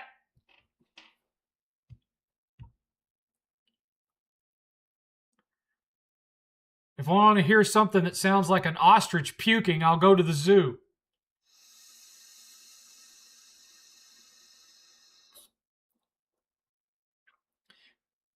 The original Doctor Strange film, it had other characters in it, but the source of the plot was based around his origin story.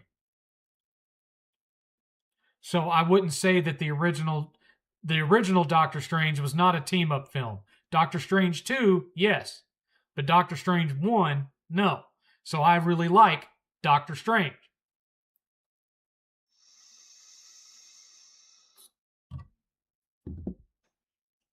Me likey the original Doctor Strange.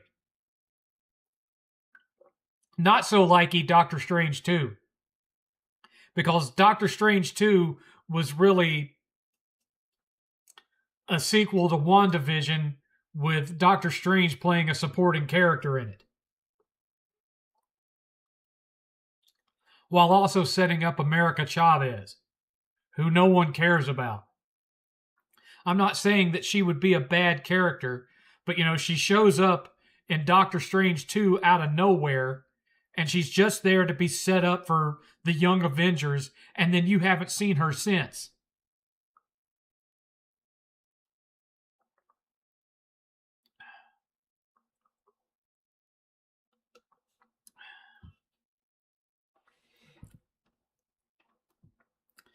Also, you had to watch the Marvel shows to understand Doctor Strange 2 and the Marvels. Well, who cares about understanding the Marvels? That movie was a piece of crap. But yeah, you had to have sat through WandaVision to understand what was going on with Doctor Strange 2. Sony doubling down pissed me off. Yeah, well, it's pissed off a lot of people. Like I've said, I ain't buying a PS6. If they come out with a physical drive for it, I might eventually buy it just as an eventual replacement of my PS5. If they come out with like an optional drive that you can hook up to it so you can play your physical PS5 and PS4 games on it, I might buy it then. But if it comes out just strictly all digital, I will never own one. Captain America Brave New World was a Hulk film without Green Hulk. Exactly. Y'all had me thinking someone named their kid after water for a second. Oh, Aquafina. Oh, yeah.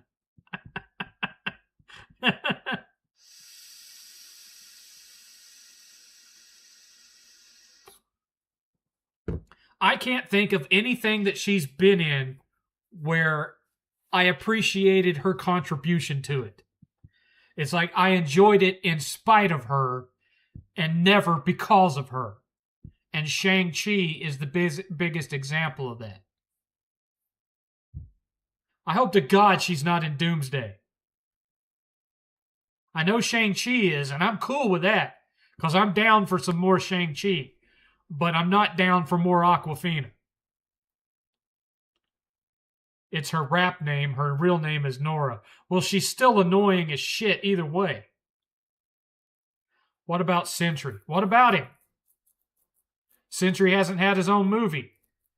He was just a supporting character in the Thunderbolts or whatever. I think they did the character justice for the most part, although, in the comics, he's this big buff Superman character, and he's not big buff Superman character in the Thunderbolts. But as far as his powers and everything, they pretty much got him right. Buy things used so they don't get money. They can shove it up their Well, the thing about it, Matrix, is that I was talking about this earlier. I suspect that even though they've said they're going to continue releasing physical games through 2028, my suspicion is they're going to start releasing them in fewer numbers. And so if you don't buy it when it's new and you think, oh, in 6 months I can buy it for $20, I don't know that that's true. So the canary in the coal mine is going to be Wolverine. If in 6 months after Wolverine comes out, if it's still selling at like $60, $70, you'll know there were limited quantities made physically. I'm only just now learning that she exists. Have you not seen Shang-Chi, Rufus? Captain Marvel is MIA. Captain Marvel's not... I thought Captain Marvel was going to be in Doomsday. I thought she was listed on the cast list. Is she not? If not, wow. Wow. After all that time and money they invested in her, wow. I thought she was listed on the cast list, though. Maybe I'm wrong about that. Well, Rufus, Shang-Chi is actually one of the only Phase 4 movies that's actually worth watching. So you might want to check that one out. It's pretty good. It's not great, but it's certainly better than Captain Marvel, The Marvels. And I thought Thunderbolts was pretty good, but I think it's considered Phase 5. I don't even know anymore.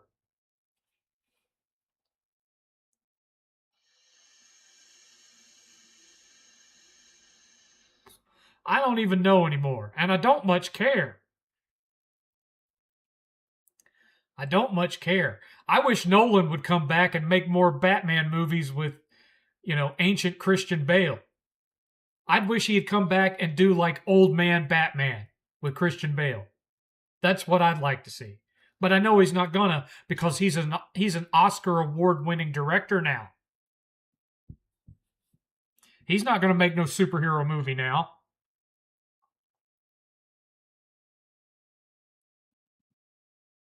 If Captain Marvel wants to be MIA, set up Rogue to take her powers. Hell yes!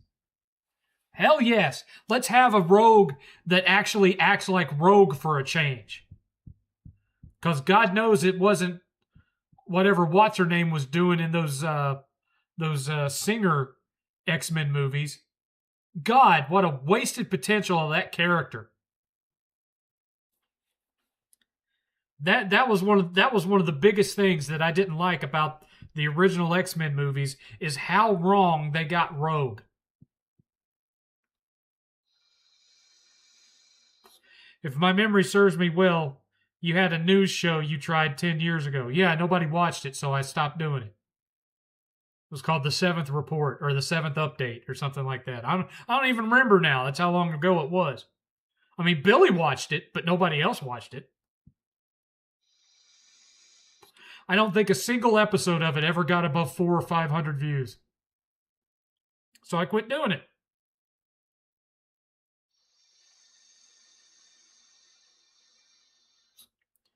I mean, I'd do it again if people would actually watch it, but nobody actually watched it.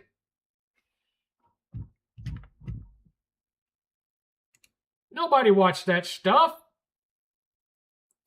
Nobody.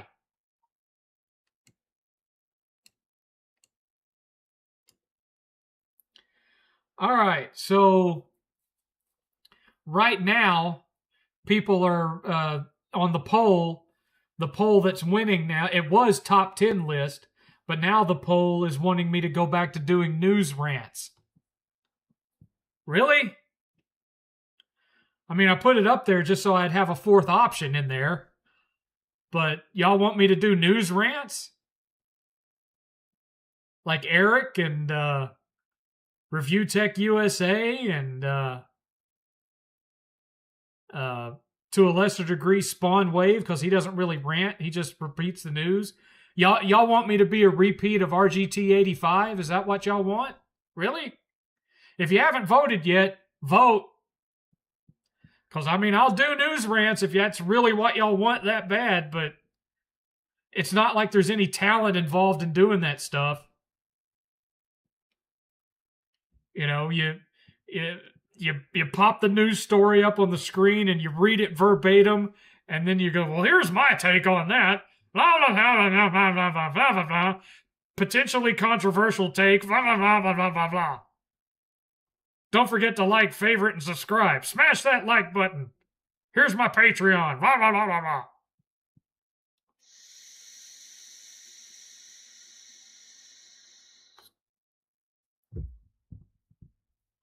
The new saga will be called the Mutant Saga. F me, oh Lord. Rogue hasn't been good since 97 animated series. In Evolution, she was there. Yeah, I like the 97 show.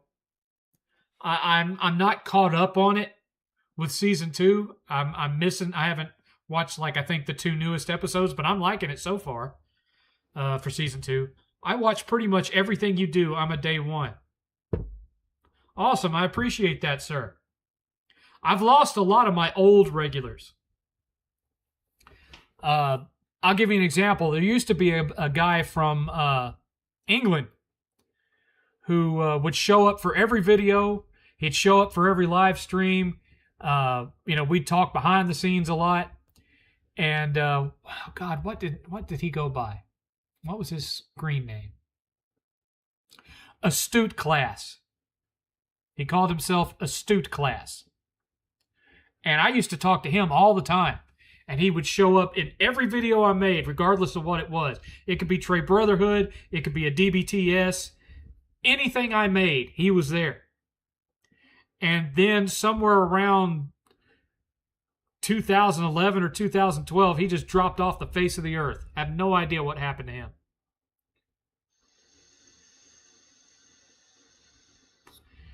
Opinionated Junkie. I wish I could talk spoilers. What, about Brand New Day?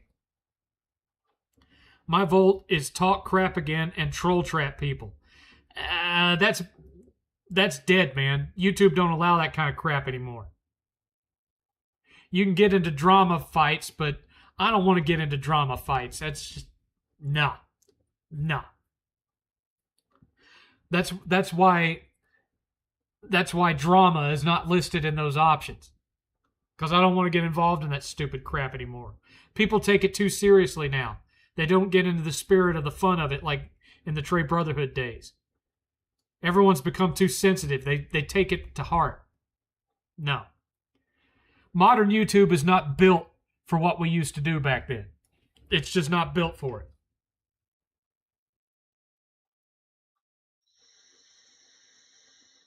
YouTube nowadays is just full of weak-spined sissies that don't know how to take criticism. So no. You can't bust people's balls on YouTube anymore. All it'll do is get your channel banned.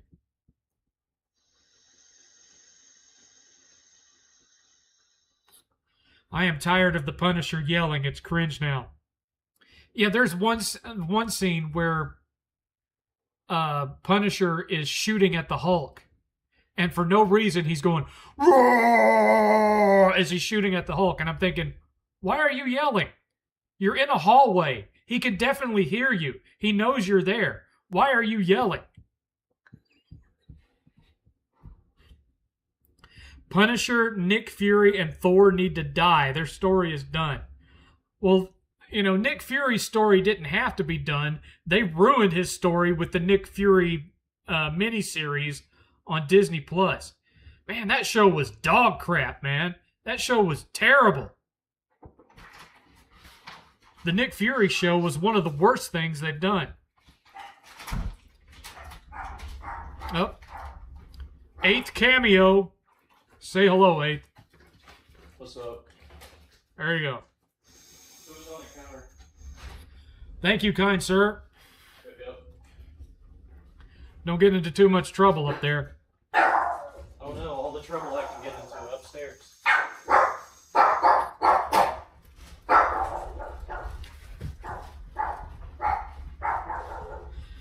Every time 8th comes home, Alex acts like that's the first time that 8th has been back in years. And so then she'll do that. And it's made worse by the fact that 8th has brought home a friend. 8th has brought home a friend that Alex is not used to yet. And so this is what she does when he brings home a friend that's only been over here like a handful of times. She acts like that. So she's probably going to do this for the last 30 minutes of the stream.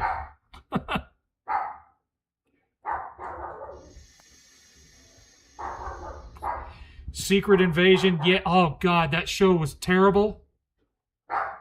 That show was god-awful. And, yeah, they wasted Emilia Clarke on that show. I doubt you'll ever see Emilia Clarke in the MCU again.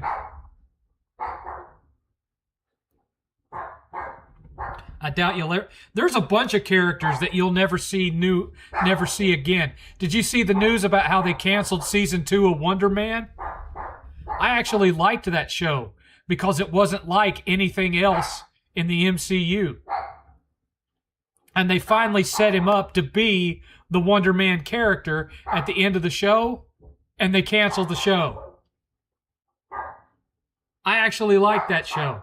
That was one of the first times that I've watched a Disney Plus Marvel show and thought, hey, this was actually fun to watch. It was interesting. It wasn't really a superhero show. It was more of a deconstruction of like Hollywood politics and stuff, but I still liked it because it was unlike anything else that Marvel was doing.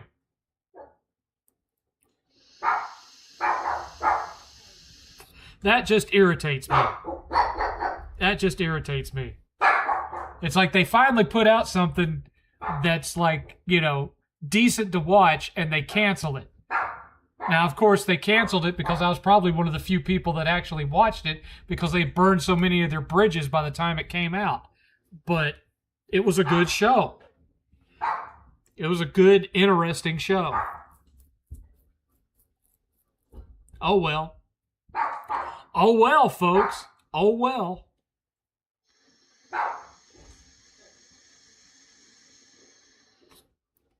I only knew who 8-Bit Eric was in Game Chasers because of you. Billy had an amazing sense of humor. Yes, he did. Very funny guy. I think Ant-Man is going to die in Doomsday. I think a lot of people are going to die in Doomsday. I think a lot of them are going to be like, count me out. Write me out. Give me the Han Solo ending. I'm done. They're going to pull a Harrison Ford. I'll come back if you kill me. I don't want to do him no more. I'll come back if you kill me.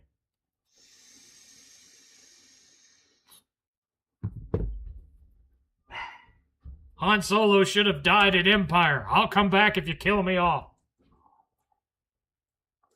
Because I don't know if y'all realize this or not, Harrison Ford did not like the way Han Solo was written in Return of the Jedi. He thought he was sidelined and wasted in Return of the Jedi, that he didn't really have anything interesting to do. So, I've got to get out of here. You guys have a good night. See you later, Rufus. I'll talk to you on Tuesday, son. You ever talk to... I'm not falling for that alien magi. You almost got me. But then I saw who it was.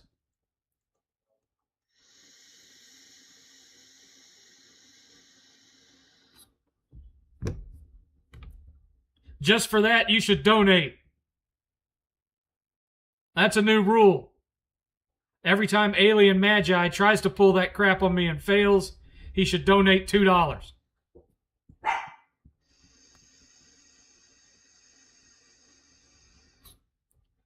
It's a new official 7th mandate. So I am patiently waiting for my $2 Alien Magi.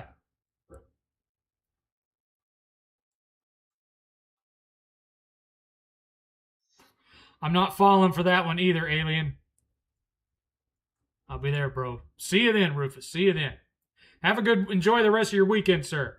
Rufus is a good dude. He's like, either high or drunk as hell every time I see him, but he's a good dude. I'm broke. Can you start a GoFundMe to get me some money so I can donate? You got 2 arms, son. Go start it yourself. I'm going to start a tab on Alien Magi. Currently, he owes me $2. I want my $2!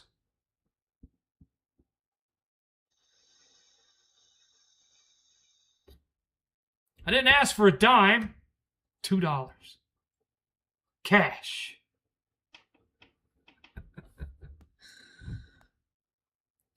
No Way Home is going to be crapped on again by Doomsday. We'll see. I don't know, man. I don't really know. Because another thing I'll say about Brand New Day, aside from the fact that it establishes the X-Men in the MCU, it does nothing to set up Doomsday. Not a single thing. Thoughts on the Lantern TV show? I don't have any thoughts on it because I ain't seen it yet. It ain't come out yet. Do you ever talk to 8-Bit Joker anymore? He showed up in the comments of one of my videos the other day. I think it was in one of my episodes. He showed up in the comments of one of the episodes of Trey for Life, my documentary I did a couple of years ago. He showed up in the comments because he was happy that somebody even remembered him.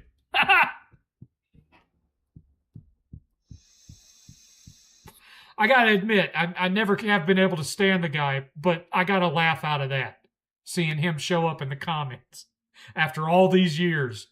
Good Lord. That was funny. That was funny. Of all the people that could show up and post a comment that I covered in that show, 8-Bit Joker shows up. He has me and Dream blocked. We can't talk to him anymore. Well, he's on a brand new... If you go to the comments on and find him, he's on a new YouTube channel anyway. I don't know if he makes videos. I didn't go look. But he's on a different account now. I haven't talked to Dream 308 in years. You know, he dropped off the internet entirely after that whole Next Gen 720 debacle, and I haven't heard anything from him since. So if you still talk to Dream, tell him that he needs to go say hello to 7th. Deadpool and Wolverine wasted a good opportunity to have other actors play Wolverine. Only one was Henry. Yeah, I know.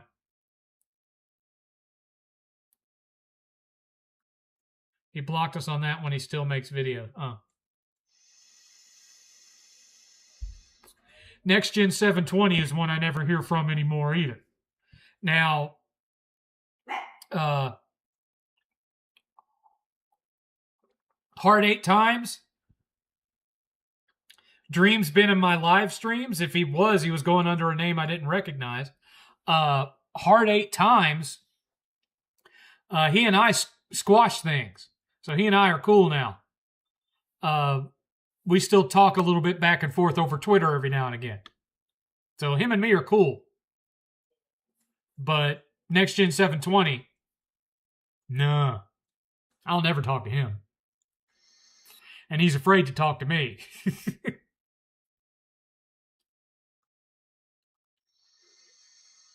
I'll tell you another one I haven't heard from in years. And that's the Black Baron. I haven't heard from Black Baron in forever. Good Lord. Because I started making fun of him over the fact that he couldn't get on the main show in AEW, and the highest he could ever get was AEW Black, or AEW Dark, or whatever it was called. Their web-only show, or whatever it was. That was as high as he ever got in AEW. And so I'd kind of make fun of him over that, and how he almost broke that kid's neck during that infamous match that showed up on YouTube. I mean, that was probably more that kid's fault. But, Baron certainly didn't do anything to try to stop it from happening. He certainly didn't try to protect that kid. Good Lord. That was a brutal one. That was a brutal one. If that one never showed up on Botchamania, it certainly should have. But yeah, I destroyed him in that frickin' Reverend 7th video, and he hasn't had anything to do with me since. He's given you a few bucks before, but he was under a different name. Why didn't he tell me it was him? He should have told me it was him, so I'd know. Now I feel bad. Hard 8 tried to fight BG. Nobody likes BG. I used to be cool with him. But, once Weapon Wheel took off and he had me on there that one time and I was having mic problems, so my microphone sounded like crap, he hasn't had anything to say to me one way or the other since. And especially since he knows that I'm friends with Black Bond, and him and Black Bond had that falling out, he certainly isn't ever going to have anything more to say to me one way or the other.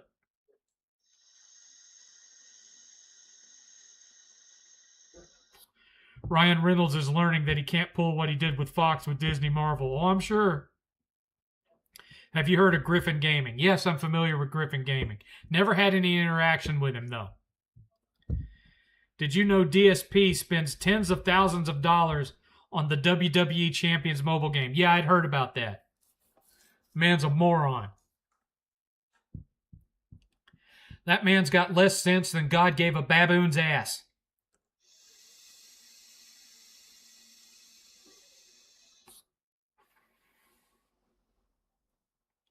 Your laser tag dungeon is awesome. Well, I guess that's one way to put it. I was trying to kind of recreate the look of an 80s era arcade. Not laser tag, but okay. I appreciate your input. However you pronounce that.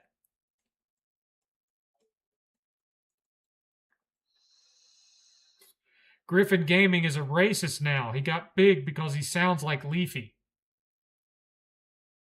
Okay then. Didn't know that. You know what? Here's the one thing I remember about Griffin Gaming. I was constantly getting him and Fratanga confused. That's all I remember about him. Is I was always getting him and Fratanga mixed up.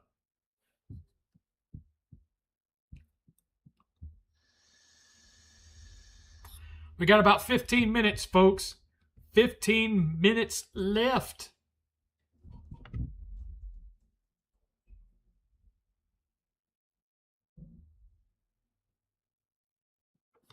We have had $11 in donations tonight. Griffin Gaming talks about small hat people. Okay.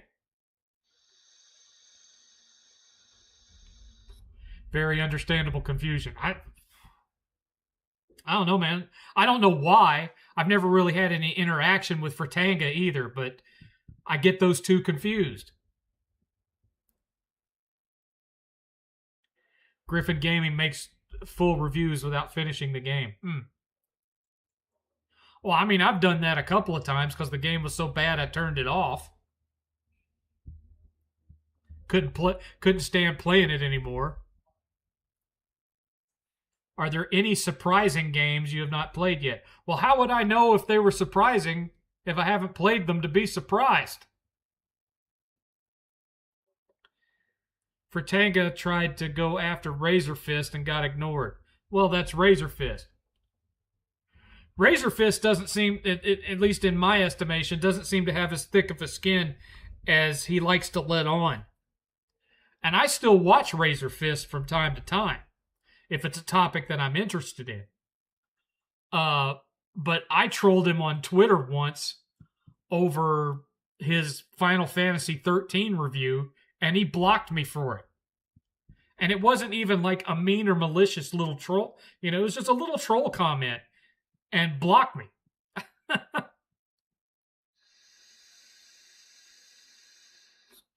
Got a bit of a thin skin from my experience with him. I'm like, really? You're going to block somebody over that? That was nothing. That was totally lightweight. What's the matter with you? Man. I was kind of shocked by that when it happened. I thought he'd at least fire back, Nope. Just banhammer.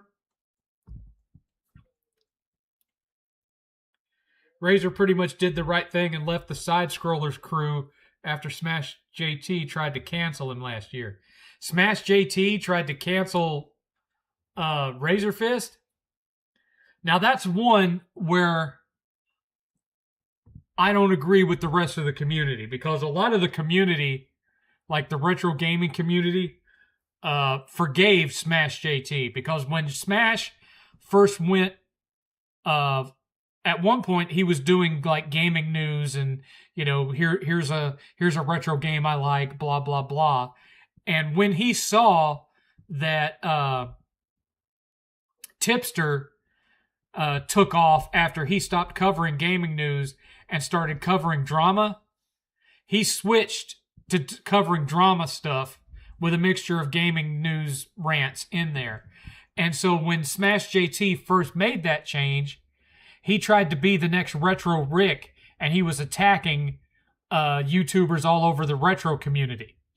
So he attacked the Game Chasers, he attacked 8-Bit Eric, he attacked a bunch of different guys. And apparently they all squashed that beef with him to the point where, one of the last conventions that Billy ever did, Billy actually posed for a picture with Smash JT. So they all squashed their beef with him. I don't have a beef with him because I haven't interacted with him, but I'm not fond of him because I remember what he did. I remember how he started unnecessary drama with all these guys in an attempt to boost his channel. So they've all forgiven him for it. I still think it was a shitty thing to do.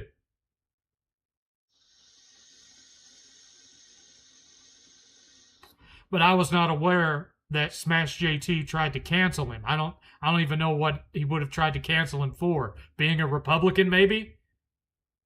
I mean, doesn't Smash live in California? Razor Fist is thin-skinned, but he avoids channel-ending drama, and he's smart to do so. Were you ever banned from playing a game? Nope. He was defending Melanie Mack. Oh. Well, I'm not a fan of Melanie Mack in any sense of the word, but at the same time, if someone does like her content, I wouldn't try to get him canceled for it. I'd be like, I do not agree, and that would be the end of it. Smash is a genuine grifter. That's always been my impression of him, but again, everybody else in the community forgave him, so if he's being nice to them and he's not, if he's not trying to add them into his grift, then fine.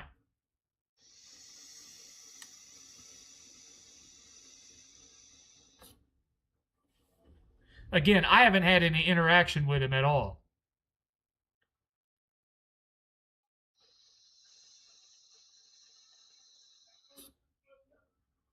So, my opinion of him is based solely on what he tried to do to others in the retro community a couple of years ago. And he was like, cozying up to Retro Rick and Darius Truxton and all those guys. Trying to become a part of that whole anti-retro sub-community that was going on back then. Smash dug up old unverified rumors about Razor and an ex-girlfriend, and he went to the Kino Casino crew to air it. Now, I don't watch Kino Casino because, again, I don't care about community YouTube drama. That kind of stuff doesn't interest me. And I especially don't care for fake YouTube drama, like scripted fake YouTube drama like what they do on LOLCal Live. I don't watch that either. We're down to 10 minutes, folks. 10 minutes left. I don't find that stuff entertaining. And so I don't watch it. Yes, you could, in some ways, you could classify Trey Brotherhood as fake drama too, but that wasn't drama, that was debate. And sometimes it was, I wouldn't say it was scripted debate, it was just behind the scenes. Hey, I think we could have some fun if you and I get into a debate.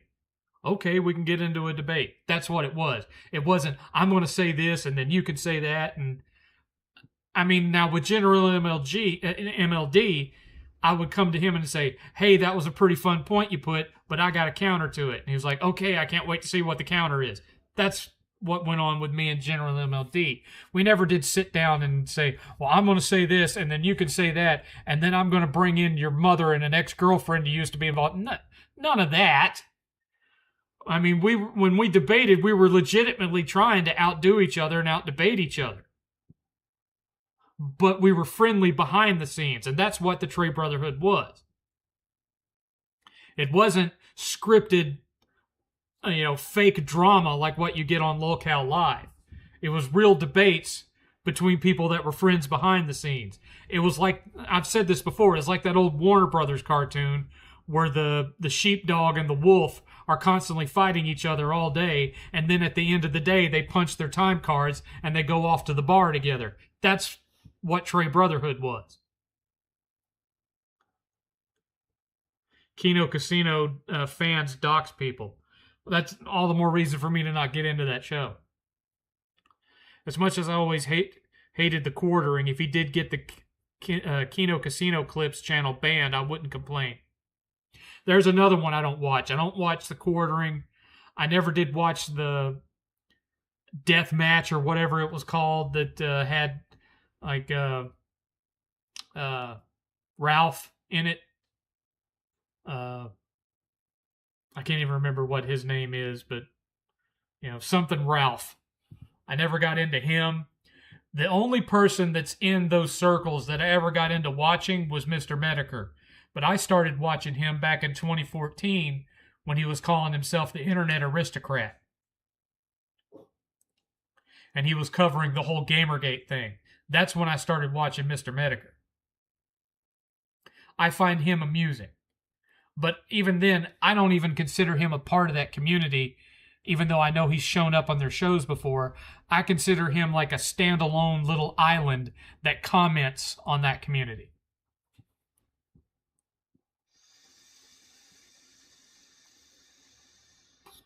Andy Worski, who's on Kino Casino, is one of the reasons YouTube is censored. That wouldn't surprise. Ethan Ralph, yeah. Ethan Ralph. I've got no opinion on Ethan Ralph. Mr. Medicare, yeah, I know about his health problems. I'm aware of that. Honestly, I thought he would have passed away already, as bad as he was making his health out to be. The fact that he's still going, well, good for him. Good for him. I do think he's legitimately funny. But he's an equal opportunity offender. He goes after everybody. But he doesn't do it like Kino Casino. He certainly doesn't dox people. At least not that I've ever seen. And he's never tried to get, he's never taken it beyond just, YouTube internet stuff. He's never tried to, destroy somebody's life in the real world or whatever. There's another fraud game reviewer, Dr. Disaster, who reviews games without playing them like Crap Gamer. He was inspired by Doomcock, which says a lot. Oh, I know who you're talking about. In his videos, he makes himself look like he's sitting in the cockpit of a TIE fighter or whatever. Yeah, I've seen his channel. Speaking of Crap Gamer, I don't remember the name of the channel, but I accidentally stumbled upon Crap Gamer. He has a second channel now where he pretends to be a retro game collector, and he's still doing the same crap. He steals footage from other channels and pretends to review those retro games. He hasn't changed a bit, man. See you later, opinionated junkie. See you later. We got 5 minutes left, folks. 5 minutes left.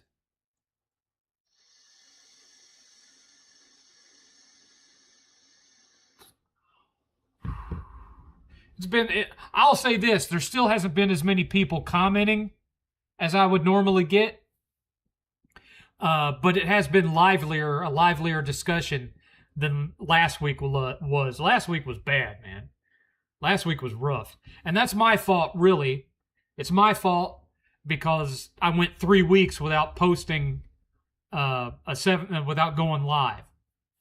And so I think YouTube isn't sending out notifications to the regulars, letting them know that I'm here, and that's why I'm only getting 14 people showing up the last 2 weeks instead of 30.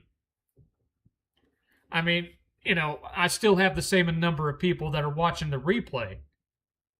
But as far as actually showing up live, I've got about half the people that I was getting beforehand.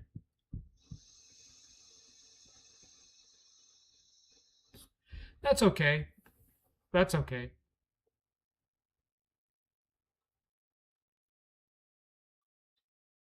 I tend to get less people watching in general during the summer months anyway.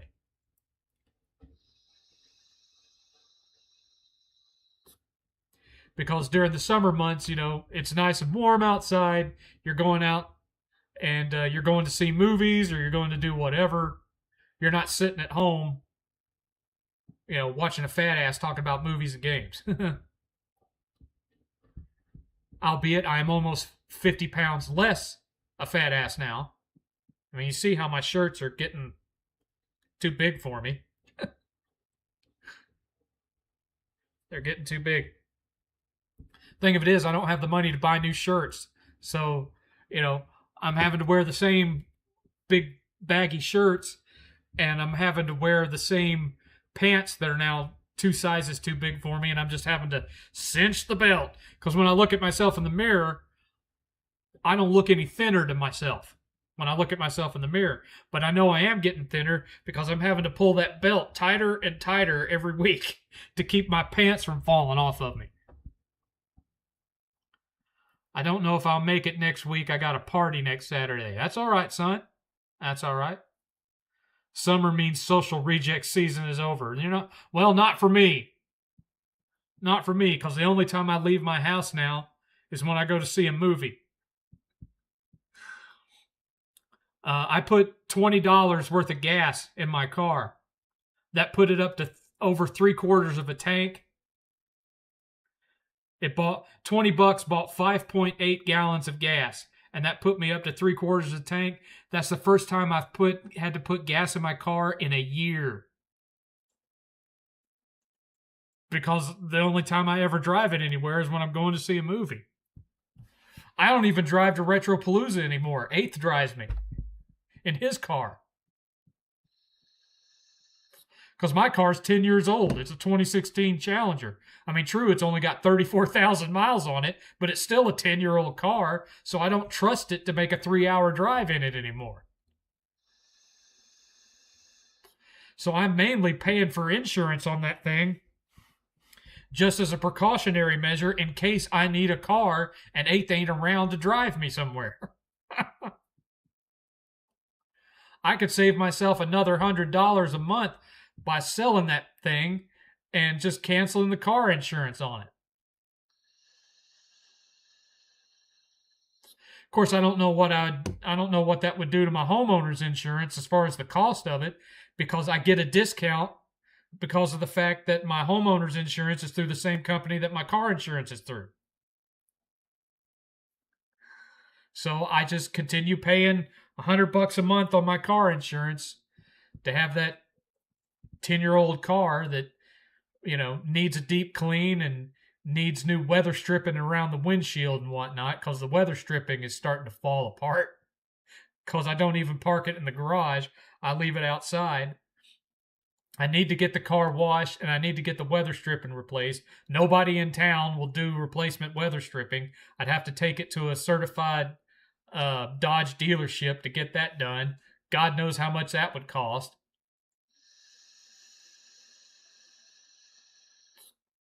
Drives fine, though. And as well as it should, because it's only got 34,000 miles on it.